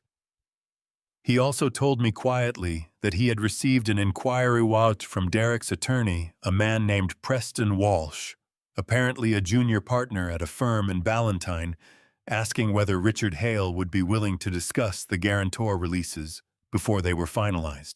"What did you tell him?" I asked. "I told him the releases had already been filed and that my client had no obligation to discuss them further," Daniel said, and I could hear the particular satisfaction of a man who enjoys delivering that sentence. "Walsh will try again, but there's nothing he can actually do to stop the process at this point." "Good," I said. "Thank you, Daniel." Friday morning brought 4 missed calls before breakfast, 2 from Derek, 1 from Gerald, 1 from a number I didn't recognize that turned out to be a second cell phone registered to Derek. By 10 in the morning, I had 7 unread text messages. I read them all without responding to any of them, the way you read a weather report about a storm you have already decided to shelter through. Derek's messages moved through a predictable arc from, "We need to talk to this isn't fair," to "You're hurting Claire," to finally, "By Friday afternoon, call me back or I'm coming over." I showed that last one to Martha. She read it. Set the phone down on the arm of her porch chair, folded her hands in her lap. "Let him come," she said, her voice carrying the particular calm of a woman who has made her peace with something and is no longer afraid of it. He came at 4:45 on Friday afternoon. I saw his car from the living room window, the silver Audi he had bought 3 years ago, the one Claire called me about the week after the purchase because the insurance payment was higher than they had anticipated. He parked in front of the house and sat in the car for a moment. Then he got out and walked up toward the front door and stopped. He didn't ring the bell. He stood on the front path and pulled out his phone and typed something. My phone buzzed on the coffee table. "I know you're home. I just want to talk. 5 minutes." Martha had come to stand beside me at the window, close enough that her shoulder touched mine. "What do you want to do?" she asked. I watched Derek standing on our front path in his pressed shirt and his expensive watch. His jaw tight, his eyes moving between his phone screen and our front door. He looked like a man who was accustomed to doors opening and had not yet fully processed that this one wasn't going to. "Nothing," I said. "We don't owe him 5 minutes." "No," Martha agreed. "We don't." Derek stood on the path for 14 minutes. I checked the clock. He sent 2 more texts, both of which I read and did not answer. Then he walked back to his car, sat in it for another minute or two, with his hands on the wheel, and drove away. Martha watched the silver Audi disappear around the corner. "He's going to come back," she said. "I know." I stepped away from the window. "But next time, I'm going to be the one who decides when and how that conversation happens." I picked up my phone and pulled up Daniel's number. On my terms, not his. Martha reached out and touched my arm just briefly, just that one point of contact. "Now you're talking," she said. I called Daniel and left a message telling him Derek had shown up at the house and asking whether there was anything we needed to document for the record. Then I put the phone in my pocket and went to help Martha start dinner, and we cooked together in our kitchen, the way we have done for 40 years, moving around each other in the small space without bumping each, knowing without asking where the other one is going to be. Outside, the Friday evening settled over the neighborhood. Somewhere down the block, a family was having a barbecue. The smell of it drifted in through the kitchen window, wood smoke and charcoal, something simple and good. And then, just as I was setting the table, my phone buzzed one more time. A local number I didn't have saved. A name the display showed as unknown. I answered it anyway. "Mr. Hale?" A woman's voice, warm and a little hesitant. "My name is Beverly Calloway. I live 2 houses down from the Whitmores in South Park. I was at the party last Saturday. I've been trying to decide whether to call you, and I've decided I have to." I answered on the second ring. "Mrs. Calloway," I said.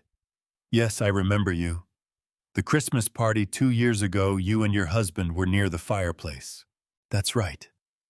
Her voice was warm but careful, the voice of someone choosing their words, the way you choose your footing on uneven ground.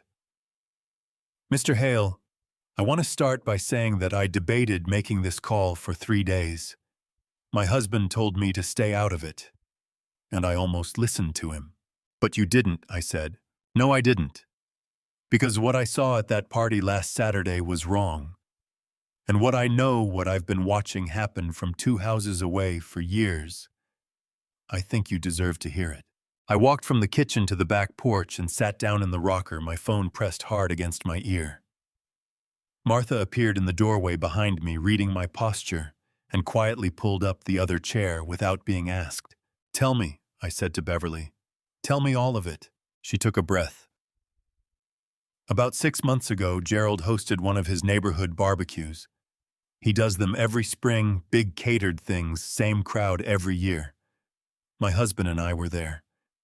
At some point in the evening, I was standing near the bar getting a refill, and Gerald was holding court with 3 or 4 of his friends nearby. She paused. He said, and I want you to know I am quoting him exactly because it stuck in my mind, and I've thought about it many times since he said, as long as the old man's writing checks, we don't have anything to worry about. The words went through me like cold water. I gripped the arm of the rocker. He said that, I said, at a neighborhood barbecue, in front of people who don't even know me, in front of 6 people, Beverly said, and her voice had gone tight with something that sounded very much like shame on my behalf. He said it like it was funny, like it was a punchline. 2 of the men laughed. I didn't laugh. I put my drink down, and I walked away, and I have not been able to get it out of my head since. Martha reached over and put her hand over mine on the arm of the rocker. I turned my palm up and held on. What else? I asked Beverly. You said years. Years, she confirmed. Mr. Hale, my kitchen window looks out toward the side of their property. I've seen Claire and Derek come and go for years. I've noticed things the way Claire looks when she comes out of that house sometimes. Tired. Worn down. Like a person carrying something heavy they're not allowed to put down. She hesitated. Last fall, I was walking my dog past the end of their driveway, and Claire was sitting in her car with the engine off, just sitting there. I almost knocked on the window to ask if she was all right, but then she put the car in gear and drove away. My chest tightened. My daughter sitting alone in a car in someone else's driveway, not going in, not leaving, just suspended there between 2 things she didn't know how to choose between. Did she ever talk to you? I asked. Claire, once. About 2 years ago, maybe a little more. We ended up at the same coffee shop on a weekday morning, one of those coincidences that just happens in a neighborhood. We sat together for about 20 minutes. She asked about our kids, how they were doing. Beverly's voice dropped slightly. At some point, she said something I've never forgotten. She said, "Your kids are lucky, Mrs. Calloway. They have a father they're not afraid to disappoint." The air went out of my lungs. She said that. My voice came out barely above a whisper. She said that. Beverly confirmed softly. And then she looked embarrassed, like she had said more than she meant to, and she changed the subject. But I thought about it for a long time afterward. What it meant. What it said about what her life actually looked like from the inside. Martha's grip on my hand had tightened. I could feel her listening through every point of contact between us. "Mrs. Calloway," I said, and I had to stop and clear my throat before I could continue. "Why are you telling me this now? Why not 6 months ago? Why not after the barbecue?" "Because 6 months ago," Beverly said, "I told myself it wasn't my place. I told myself maybe I was reading too much into things. Maybe Gerald was just being Gerald, loud and thoughtless and not meaning anything by it." Her voice firmed up. "But what happened at that birthday party last Saturday was not loud and thoughtless. That was deliberate. That was a man who looked your daughter's father in the eye in front of 40 people and decided to make an example of him." She paused. That crossed a line I couldn't step back from, and I thought if someone had seen something like this about my father, I would want them to make the call. I had heard almost the exact same words from Jake Morrison 9 days ago and a lifetime away, sitting on my back porch with the cardinal on the bird feeder. "I have a father. He's about your age." I just kept thinking if it were my dad. There are good people in the world. I had not forgotten that exactly. But it had been a difficult week to remember it. "Thank you," I said, and I meant it in a way that went considerably deeper than the words. "Mrs. Calloway Beverly, thank you. I hope it helps," she said. "I truly do. And Mr. Hale, whatever you're going through right now, whatever decisions you're making, For what it's worth, from someone who has watched from the outside for a long time, you deserve better than what they gave you. After I hung up, Martha and I sat on the back porch as the Friday night came fully on around us, the sky going from purple to deep blue, the first stars showing above the tree line. The neighborhood had gone quiet, except for the distant sound of someone's television through a screen door, and the rhythmic creak of my rocker against the porch boards. She said Claire was afraid to disappoint them, Martha said. Her voice was very quiet. She did, I said. Not afraid to disappoint you. Martha turned to look at me, and in the low light her eyes were very bright. Afraid to disappoint them. The Whitmores. So, I nodded. The distinction mattered. I had been turning it over since the moment Beverly said it. She's going to come, Martha said suddenly. Claire, I think she's much closer to breaking than any of us realize. And when she comes, she reached over and touched my arm. She's going to come alone, Richard. Not with Derek. I can feel it. I rocked slowly in the darkness and thought about my daughter sitting in a parked car with the engine off, suspended between two lives, afraid to disappoint the wrong people. When she comes, I said, I'll be ready. Daniel called Monday morning, the way he always calls early, before I had finished breakfast, his voice carrying that particular flatness that tells you he has found something he would rather have not found, but is going to tell you clearly and completely, regardless. Good morning, Richard. Are you somewhere you can talk? I pushed my cereal bowl aside and sat up straighter. I'm home. Go ahead. I got the full picture on Derek's financial situation this morning, he said. I want to walk you through it, but I need you to understand up front the number is larger than either of us anticipated. Martha was standing at the kitchen counter with her back to me, rinsing her coffee cup.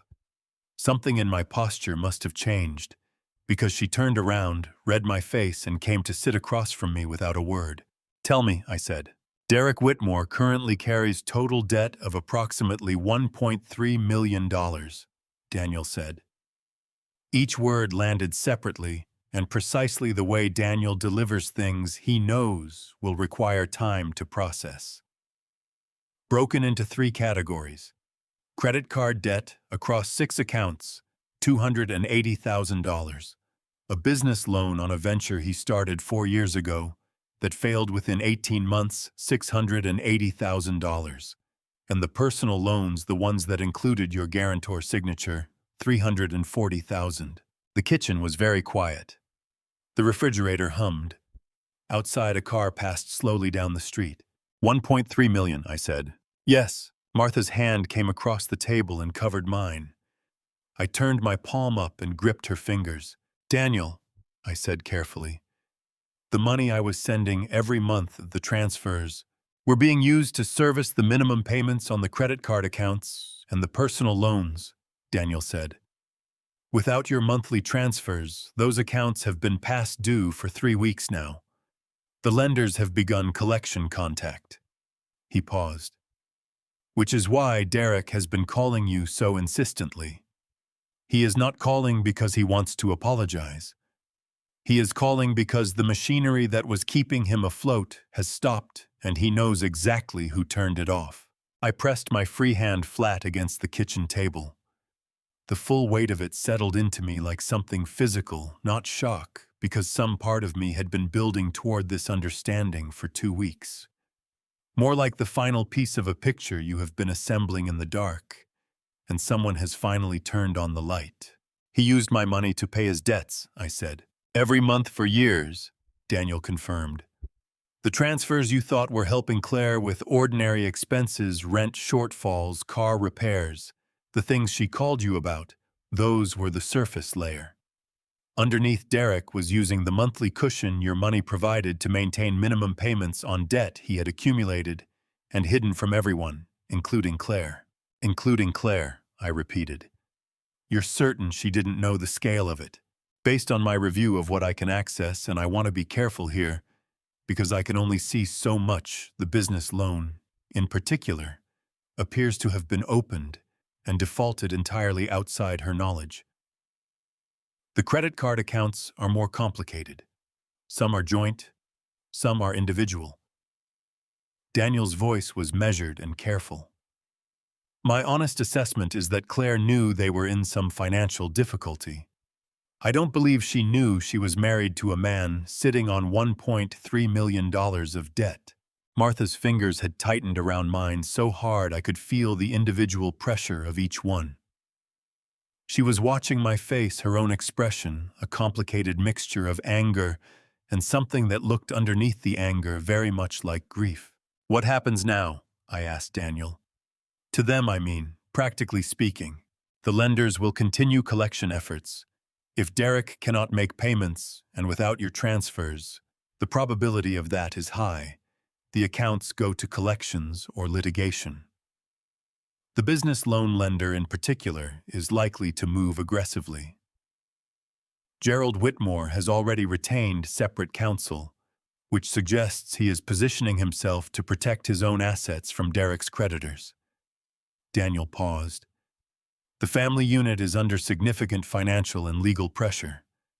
It is going to become visible very quickly." "And my name," I said. "The releases, fully processed as of this morning," Daniel said. And for the first time in the conversation, his voice carried something warmer than professional neutrality. "You are clear on all three instruments. Your assets are protected. Whatever happens to Derek's finances from this point forward does not touch you." I exhaled a long, slow breath that had been building since 7:30 in the morning. "Thank you, Daniel." "There's one more thing," he said. "I received a second call from Preston Walsh this morning, Derek's attorney. He indicated that Derek is willing to, quote, make things right with the family if the transfer arrangement can be reinstated at a reduced amount." I almost laughed. I did not laugh, but it was a near thing. "What did you tell him?" "I told him my client has no interest in that conversation," Daniel said crisply. "Walsh will almost certainly try to reach you directly. If he does, you are under no obligation to speak with him, and I would advise you not to." "Understood." I looked across the table at Martha. Her jaw was set, and her eyes were clear, and she gave me a single firm nod. "Daniel, I'll be in touch. Thank you." After I hung up, I sat with both hands around my coffee cup, which had gone completely cold, and looked at my wife across the wreckage of our Monday morning breakfast. $1.3 million, Martha said. Her voice was flat with something beyond ordinary disbelief. $1.3 million, I confirmed. She pressed both hands over her face, held them there for 5 full seconds, then dropped them. Her eyes were dry and fierce. "He sat at your table," she said. "He looked you in the eye and called you trash. And all the while he was sitting on $1.3 million of debt that your money was holding together." "Yes," I said. She stood up, picked up both our coffee cups, and walked to the sink to pour them out and refill them from the fresh pot. A practical gesture, a grounding one, Martha's way of moving through something too large to sit still with. When she set the full cup in front of me and sat back down, her expression had shifted from fury into something harder and calmer. "Drive with me this afternoon," she said. "I need to get out of this house for an hour." We drove west through Charlotte. No particular destination, just moving. I took us through Myers Park and then south toward South Park, almost without deciding to some pull in that direction that I didn't fully examine until I found myself slowing on the street that ran past the Whitmore house. 2 cars I didn't recognize were parked in the driveway. All the downstairs lights were on. Through the tall front windows, I could see figures moving inside more than I expected, moving with a kind of agitated energy that was visible even from the street. "Don't stop," Martha said quietly. I didn't stop. I drove on past, continuing south until the neighborhood faded behind us. "Something's already happening in there," I said. "Yes," Martha said. She was looking straight ahead through the windshield, her hands in her lap. "And whatever it is, Richard, it is not our problem to fix." She called on a Tuesday afternoon, the 3rd week of July, while I was sitting in the back garden pulling dead blooms off the coneflowers Martha had planted along the fence 2 summers ago. It was the kind of mindless, rhythmic work that lets your hands do something useful while your mind does whatever it needs to do. I had been doing a lot of that kind of work lately. My phone buzzed in my shirt pocket. I pulled it out and looked at the screen. Claire, not a text, a call. Her name on the screen in full the way it has been saved in my phone since the year she got her first cell phone at 15 years old. I stared at it for 2 full rings. Then I answered. Claire, Dad? Her voice came through thin and unsteady like a signal struggling to maintain its connection. Not the Claire who had texted me 8 words and no apology on the night of the party. Not the Claire who had stood near the outdoor fireplace in her country club clothes while her husband dismissed her father in front of 40 people. This was a different voice, entirely younger somehow, stripped of all the performance that had accumulated around it over the years. I stood up from my crouch among the coneflowers and pressed the phone harder against my ear. I'm here, I said. I don't... She stopped. Started again. I don't know how to start this. Just start, I said. It doesn't have to be perfect. A breath on her end, shaky and audible. Everything is falling apart, Dad. Everything. Gerald and Derek have been screaming at each other for 3 days. I have never heard Gerald raise his voice before, not like this, not at his own son. Derek is telling him he knew about the loans. Gerald is saying he never agreed to anything. And they're both... Her voice cracked wide open. They're both using me to get at each other. Like I'm a piece on a board they're moving around. My jaw tightened so hard my back teeth ached. My daughter. Being used as a game piece. Again.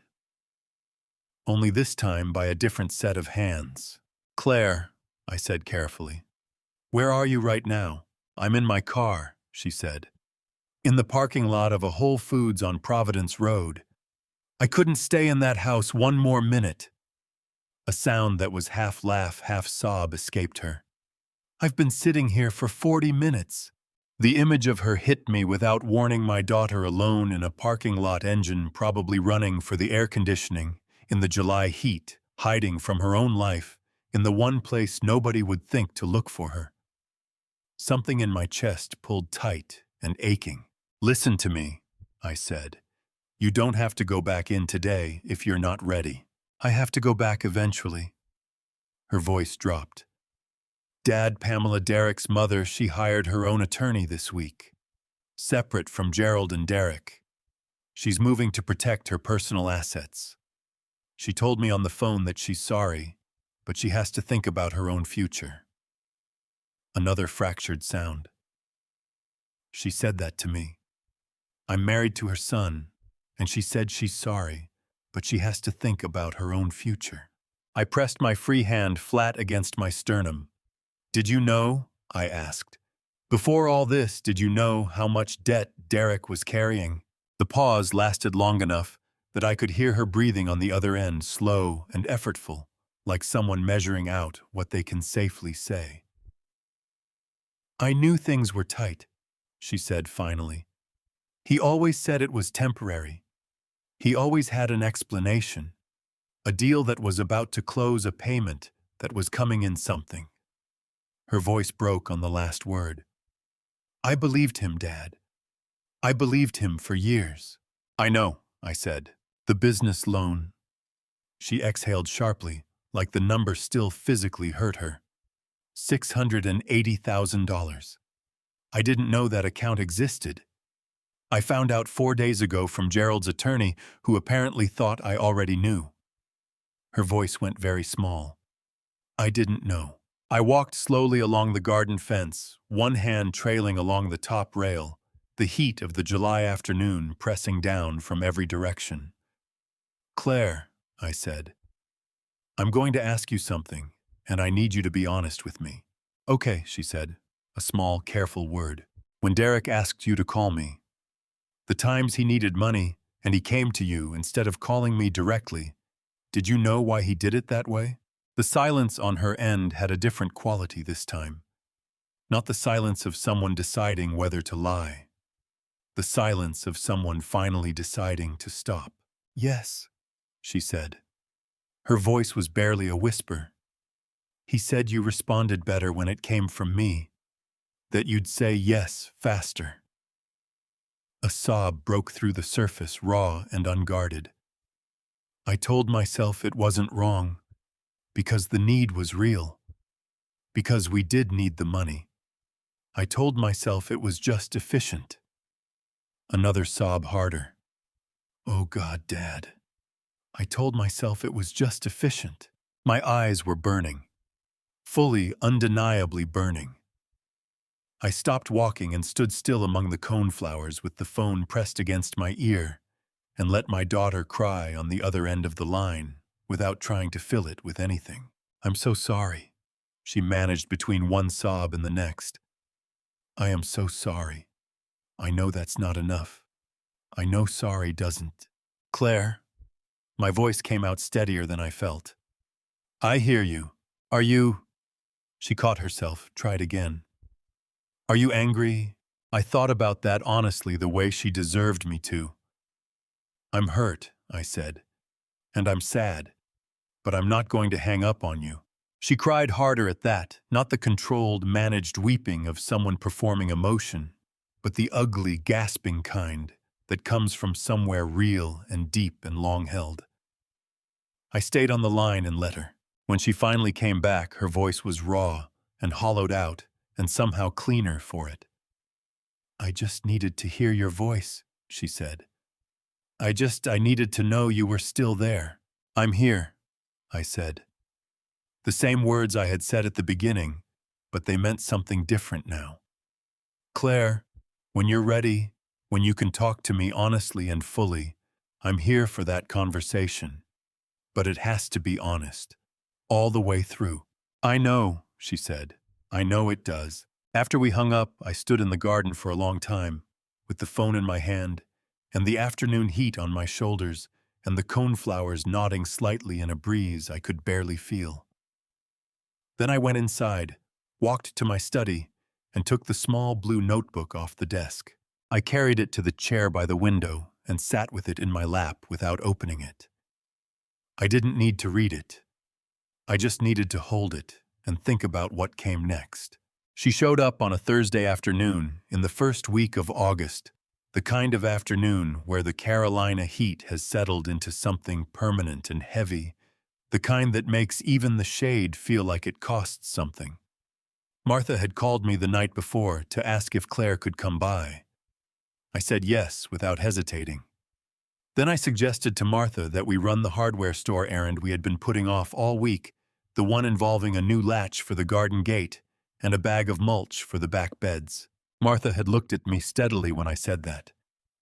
You want to be gone when she arrives. I want her to have the house to herself for a little while, I said. There's a difference. Martha considered that for a moment, then nodded. All right, she said. But we don't stay out too long. No, I agreed. We don't stay out too long. We were back within an hour and a half. I knew something had happened the moment I came through the back door, before I had set down the bag of mulch or taken off my work gloves.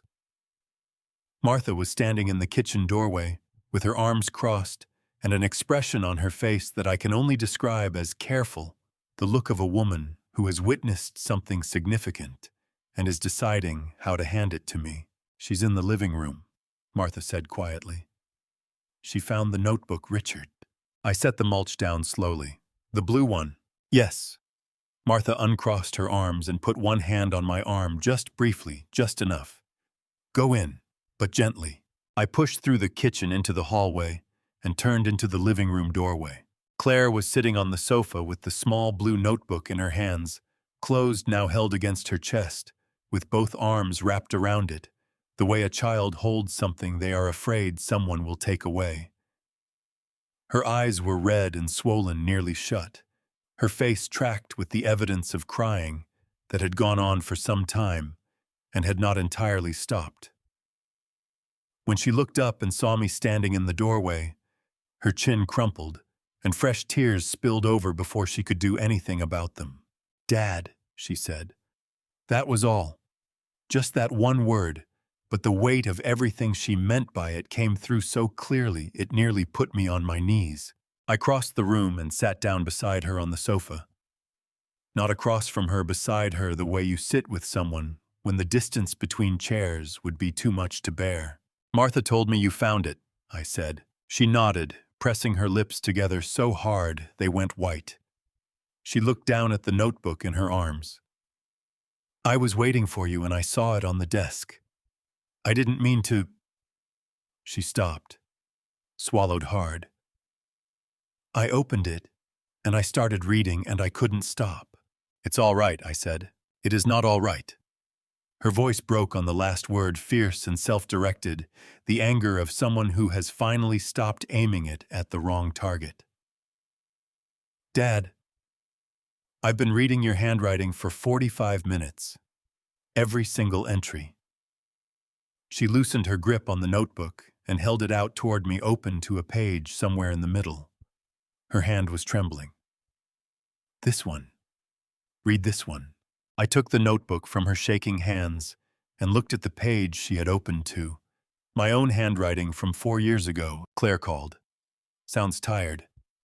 Derek asked for another $800 for the insurance gap. Told her I'd handle it. She didn't ask twice.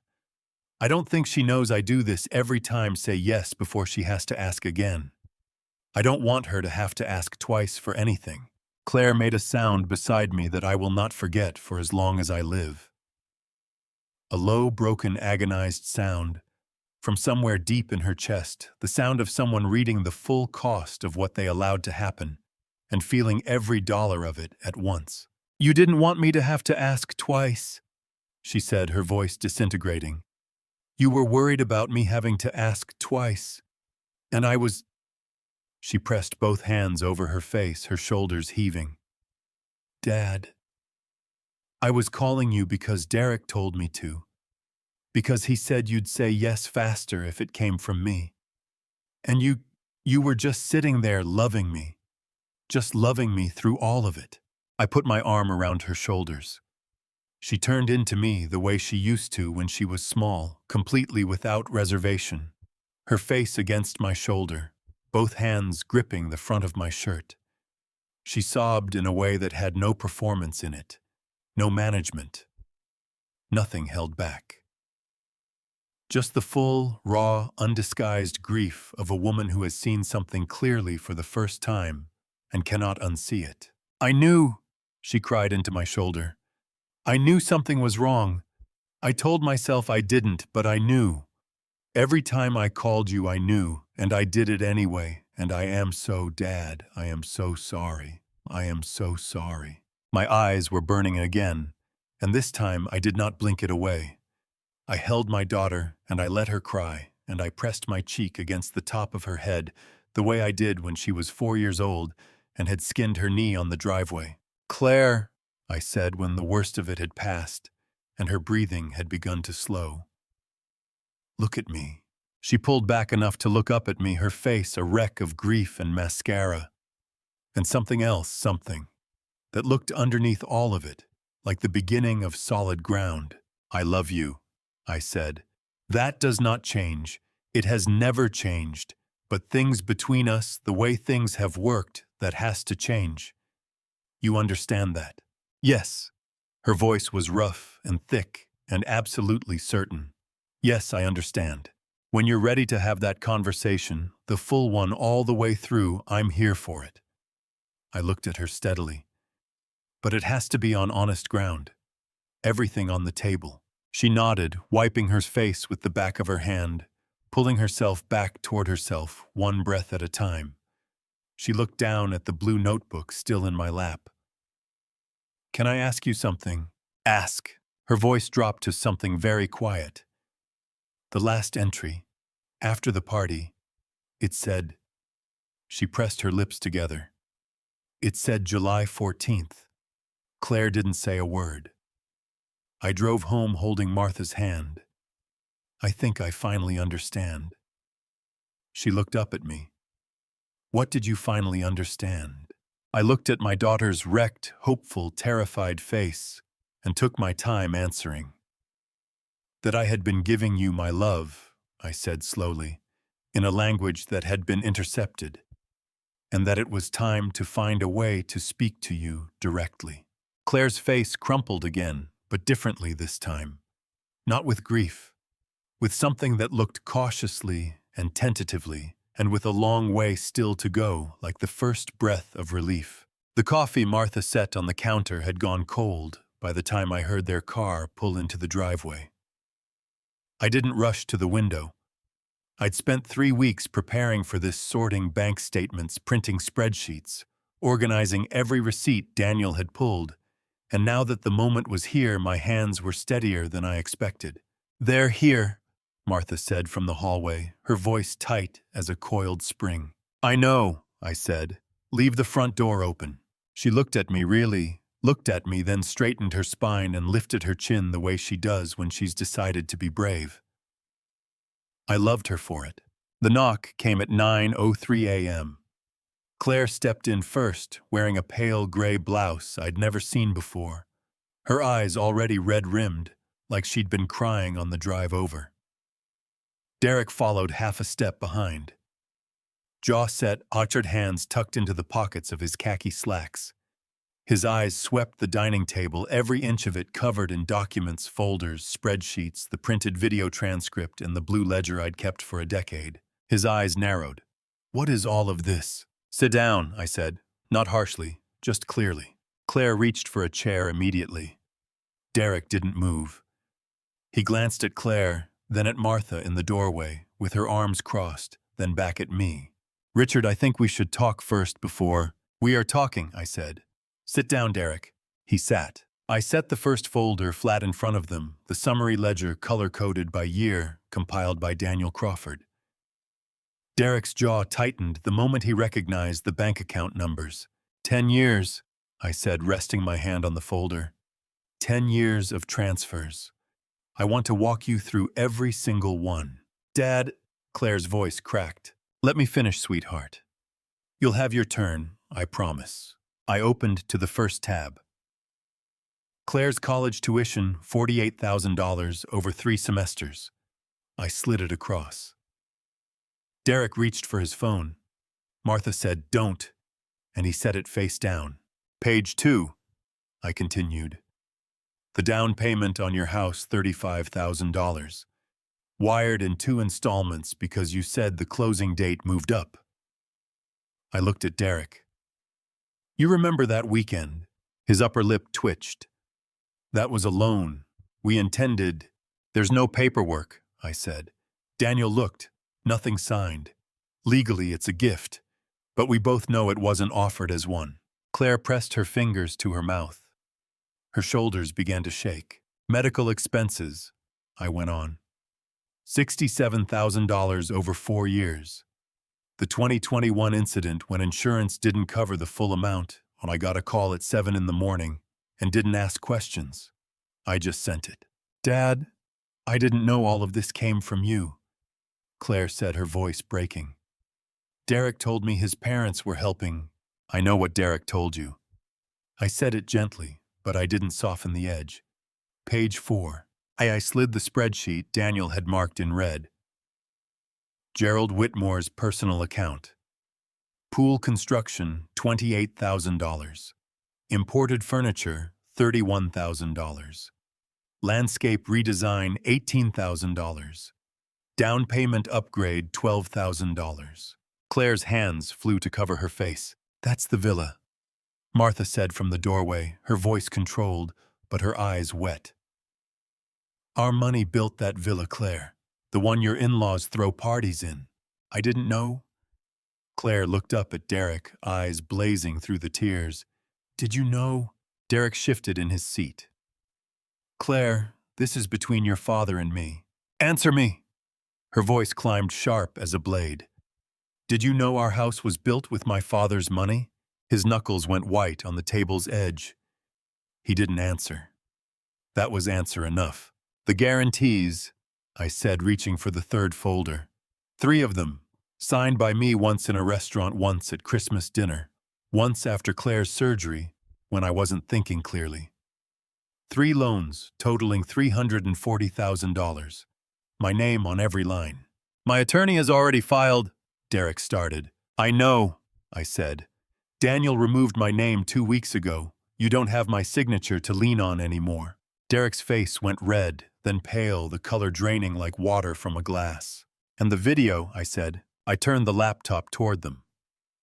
Jake's footage filled the screen. Gerald raising his glass. Derek's laugh low and certain. The old man's predictable, you cut him. He bleeds, but he always comes back. Gerald's reply, smooth as oil. He'll wire the money next month. That's what he's good for. Claire made a sound, not a word, not a cry, something raw. The sound of something inside her breaking open. She stood up, pressed both hands against the table. "Derek," she said. One word. 5 years of questions she hadn't known to ask. "Claire, listen. Don't." She turned to me, tears streaming freely. "Dad, I'm so sorry. I'm so sorry I didn't see it. I'm so sorry I let them—" She pressed her fist against her sternum like she was trying to hold herself together. I walked around the table and put my arms around my daughter. She collapsed against me, sobbing into my shoulder. My own eyes burned. I blinked hard. "I know," I said quietly. "I know you didn't know." Over Claire's shoulder, I looked at Derek, standing alone on the other side of the table, every document spread between us like a border. His face had gone flat. The performance was over. "I won't write another check," I said. "Not one. That's finished." Derek picked up his keys and walked to the door. I heard it close behind him. Martha came in and put her hand on Claire's back. Claire turned and held her mother, and the three of us stood there in the morning light and all the papers still on the table, every number still telling its story, and for the first time in 10 years, I felt like I could breathe. The morning after Derek left, I made coffee at 5:30 and sat on the back porch watching the sun clear the tree line. Martha found me an hour later, pulled her cardigan tight, and set a second mug on the rail beside me. "She called last night," Martha said. "After midnight. She's at the Marriott on Moorhead." "I know," I said. "I told her we'd talk in the morning." Martha looked out at the yard. "Do you think she'll leave him?" "I think she's already decided," I said. "She just needs to hear herself say it out loud." Claire came at 9:30 with blueberry scones from the bakery, 2 blocks down, the one she used to stop at every Sunday before everything changed. She set them on the counter, and then her chin started to tremble. "I called a family attorney," she said. "I have an appointment Thursday." Martha exhaled, the long, slow kind that tells you someone's been holding their breath for weeks. "Good baby. That's good." "I'm terrified," Claire said, her voice breaking. "I don't have much of my own anymore." "You have us," I said. "That's real." She nodded, and the tears slipped through anyway.